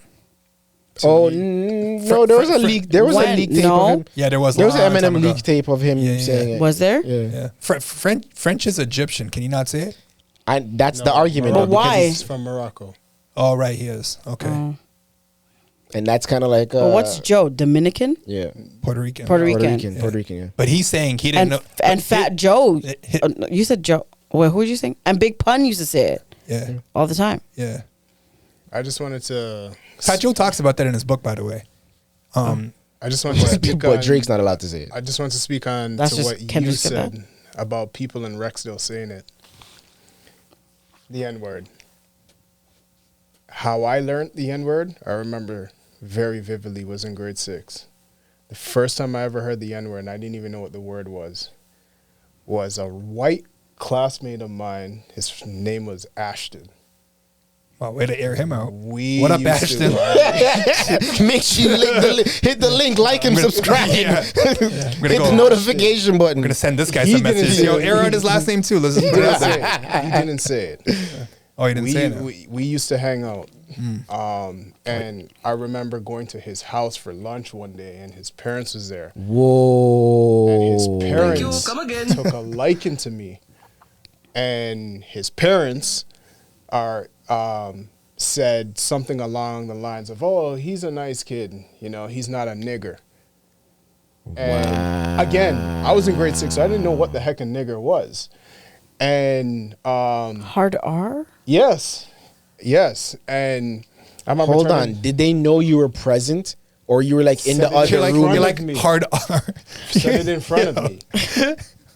The mother said specifically to me, which is, or she said it to Ashley. He's just like, oh, he's a good one. I love this kid. He's not a nigger. So then I said to her, well, I'm not a nigger. I mean, what is that? I think I am. And she's just like, believe it or not, trust me, you're not a nigger. Don't worry about it. You're not a nigger. It's like that, eh? That's how we learned the word nigger. And then shortly after that, that's when I started getting into hip hop and then started to hear the word and then coming to understand what the terms is. But it wasn't until high school when I started to reflect back on life. So did he ever, after that, did he ever call you that? Yeah. Never. Imagine that being one of his moments. Did he That's know crazy what that, to me. He knew what it was? Did he? Did you guys ever have a conversation? I got a similar moment. Never. We never had a conversation. You and Ashton after? Never. Never said it to me. But that was the first time I heard it was from his mom. That's crazy. Saying it to me as a compliment. So from that, holy tells shit. You, years later in high school when I was reflecting on it, they had that word circulates regularly in that household. And that household can only reflect how many Yeah, but do you feel good hearing it then? When somebody's like, yo, Knots is my nigga, yo. Does it make you feel any better? Doesn't Tupac have a line about that? Coming from you. And from then or now. Like, that's crazy. Come on. No. How? I'm joking, yo. But it's like, no, but for that to be his introduction. No, that's crazy. For it to be used as a compliment. In like, you know what I mean? Like, for you to that's like a mind fuck. Yeah. Bruh. Yeah. Like, that's wild to me. And what I was saying to SB is like, when he talks about these moments in your life that will stick with you, that you just will forever remember, like, for that to be one of yours, that's crazy to me. Yo, so my version of that, talking about moments that stick with you, I'm in grade 1. I'm in England, and I'm talking to this kid, and his name, I'll just air it out too, is Ian. No one's going to remember this. But what's his last name? Yeah, I don't remember. Super white name, though, right? Ian. Shout out Pinkwell in England. I can't even tell my story, yo. The only Ians I know are brown. Yeah? Mm-hmm. Oh, that's interesting. Anywho, and black. And I don't, Yeah. That's I don't know definitely, white Ian. yeah, that's I don't know white. Actually, I'm lying. I do know white. Okay, go ahead. Sound like you're about to say I'm the only white Ian. But anyway, so we're talking and whatever. And then he goes to me, oh, I can't be your friend. And I'm like, why? And he's like, oh, my parents told me I'm not allowed to be friends with Indians. And I was just so dumbfounded. Like, what? Yeah, I still remember that. But in England. Yeah. Oh, England is super racist. I don't know, like, we're all over England. Yeah. What do you mean? Indians. Oh, yeah. But that doesn't mean racism isn't. No, I'm just saying. No, I didn't mean it like that. But I'm just saying, like, it's even your reaction, like, to him sharing his story, I'm really like I'm taken back by it, but I'm not really all that surprised. Nah, that's like, wild to me. It's definitely wild. But it's like, that's wild to me. I could like, I'm not super surprised. Like, I could see. Never mind. The context, like, you're young. Not yeah, okay, never mind. I take it back. That's kind of wild. Feel better, but using the N-word, what? Yeah, it's pretty wild. Never mind. I take that back already. Can you imagine? How old are you? You're just a house nigga. 6. Yeah. You're not a slave. You're a house nigga. So that's what? That's pretty 6. rough. I was 11. That's pretty rough. You get what I mean? I was 11. But that's how it comes off. And again, it really didn't hit me until about maybe grade 11. Yeah, where's he at now, bro? We were really starting to understand. But where's he at now? You ain't got him on Facebook, nothing? No. I would love to know his parents. Only knew him in grade 6, and then he left shortly after. Yeah, that's when Rexdale became very gentrified at that point. And it just continues to happen. Shout out the light rail transit, yo. So, going back to Richards, he ain't forgiven. He ain't getting forgiven. That's it. That's just a permanent stain, which it will be, right? Did you guys watch that Curb Your Enthusiasm episode where they played it back, though? No. Oh, you didn't see that? They played back his incident? Yeah. No. Like on the show? On the show. It's actually pretty interesting. What episode is that? What season, what episode? Just look up Seinfeld Reunion, and it'll come up in one of those episodes. Seinfeld Reunion under Curb. Curb, yeah. It's interesting. It's funny. It's kind of funny, yeah. I might go watch that once we're done this, to be honest. So let me try to get more engagement from people. Yo, for those that are a Kramer fan or a Seinfeld fan, is there something specific that you want to know from the book? Because I'm going to go rip through it probably within the next 2 weeks. When was that? When was what? When did he say that? 2006. Yeah. 18 years ago. 2006? 18 years ago. And Seinfeld ended is when? 18, bro? Yeah. What? I said it's been 18 years. Yo, 2006 No, is 18 years ago? Yeah, because you posted 2004 and that was 20 years ago for my birthday. I turned 19. To me, it's not that wild. So because I'm a huge Seinfeld fan. Like I'm very like I can quote that, and I know almost every. Well, actually, I know every episode, line by line, and that is something that was like very. I don't know what the word is. Detriment. Like I couldn't look at him the same. I still don't look at him the same. Yes, sir. And like, I started watching Seinfeld because my grandma watched it because she couldn't understand English. Yeah. But like every time Kramer came on like the scene, like she would just laugh because of his like movement and like how he was. So it was just like very. It was super unsettling to see that. But so are you forgiving him? I don't know. No. So he's still canceled in your book? No, like I said, the way in which he said that, there's no. What are you saying? You be mad. Yeah. Call him like a black motherfucker because he called you like a white cracker or whatever the fuck he called you. But like, if your initial like, if I'm mad at you, and I'm like, you're a bitch. Or you're a motherfucker or whatever. Just don't call me a waste man. What? But you are sometimes. Not just basic, like whatever. But like I'm not. My initial thought is not to be like you N-word. That's never gonna come into my mind, ever. So like that part, like if your mentality is, that's the first thing like that you come with. Like there's a lot of underlying like you're racist. Like there's no recourse to that. I don't think that there is. I'm right there with you. It's just my perspective. What about you? Do you forgive him? I don't know how I feel about it. Like, I can see how that bothers my friends. I'm not personally offended by it.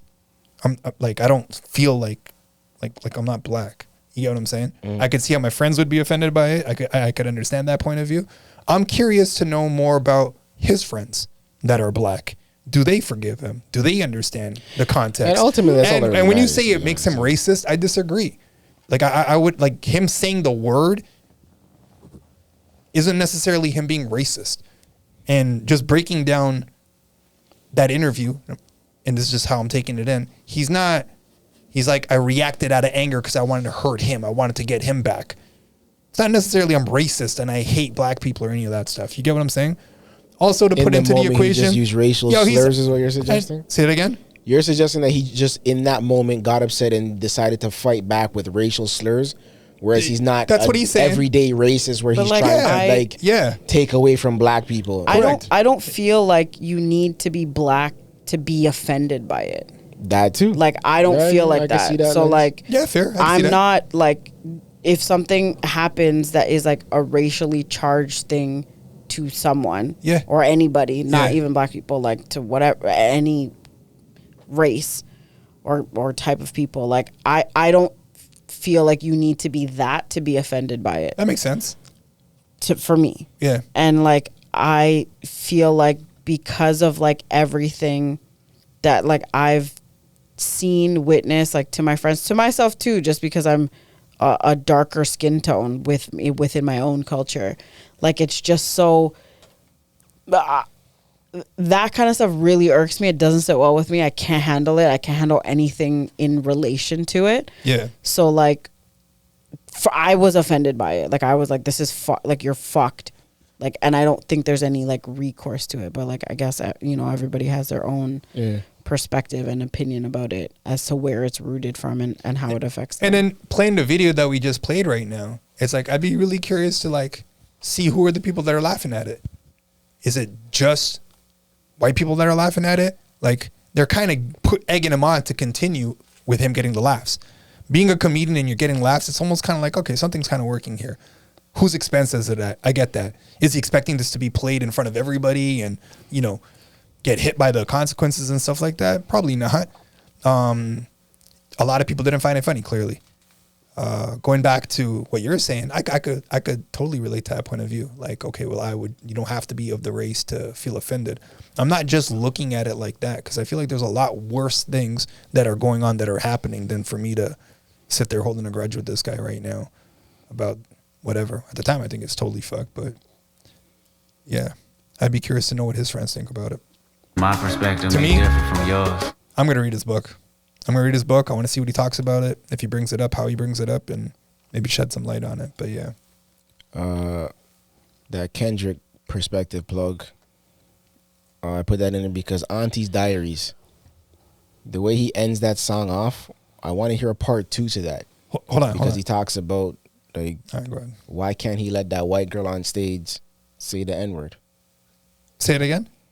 Kendrick has a song called Auntie's Diaries. Yeah. Where he talks about his aunt who becomes a man. Yeah. So he breaks down this whole relationship between, like, us as, what word am I looking for? What's a safe word to use for straight? I don't know, us who are straight. It's like we don't necessarily see life through that lens. Heterosexual, I guess, sure. We don't necessarily see life through that lens. So that transition from man to woman, woman to man, or being even gay, and the type of slurs that we would use towards them and not necessarily respect them in ways, oftentimes it's like we're kind of fighting some of the same battles but in different ways. Yeah. And you often, you hear that often, because I think we've touched on that before. The battle that, like, lesbians and gays feel like they're fighting is similar to those who are black. Oh, Dave Chappelle's got a great example. Exactly, because he's one of those people who've mentioned it a few amount of times in his stand-ups. But Kendrick relates that to, in the end, the girl who he had on stage at one point years ago who was singing his song, but then I don't remember if she said the word or she stopped at that point. Did she? Do you remember? Do you remember this story? I know what you're talking about now. He didn't stop her. But did she say the word or she didn't say it? She did say the word. She did say it, right? Yeah, yeah. Yeah, but then she got a whole lot of backlash, and it was that whole argument saying, well, she was just singing the song, but is it okay for them to be saying it? But growing up, the word that we used to use was the F word towards gays and lesbians. Yeah, yeah. You get what I mean? And people still use it. Yeah. Chappelle being one of them. Yeah. So is it okay for Chappelle to be using that word, but then not okay for them to be using the N word? Ghostface just said it on the album right now. So that's why, but that's just why I put that Kendrick plug in there. But speaking to Kendrick, I would love to hear a part 2 to that song, because that's where the song ends. And it's like from his aunt's perspective, she asked that question, like, well, when is it going to be okay for you to let a white girl say the N-word? So is it ever going to be okay? Or are we just forever going to be like, no, you're canceled once that stuff comes out of your mouth? Like I said, more so in the way that it did. Yeah, there's no forgetting. But why do you want to say it? Yeah, hey man, I don't know. Like why is it like, oh, like, can I say it? Can I say it? Why do you want to say it? Like that is like, why? Like that's the bigger question. Like everyone's like, oh, like, can this person say it? Can this person? But why do you want to say it? That just might be one of those debates that will just go on forever and a day. That's where I feel like that's where it's rooted from. Like, we gotta wrap this up, it's almost that time of the day. All right. We're good. Hit us in the comments. Yeah, let us know what you think of the N-word. Again, for anybody who's watching, if it's your first time, please hit the like, subscribe, and notification buttons. Big up all the first time listeners, possibly the last time listeners too. Like SB said, hit us in the comments, and we'll be back with another episode of SUP next week. I'm gonna hit the chimes, but on the way out, I'm gonna play a song from one of the homies. If you're still here with us, go check this song out by my brethren Tristan 5-Star. It's one of these new dancehall songs for the city. Big up everybody in Toronto. Sky Ata Love, Champagne Bass. You're not even listening to the song, bro.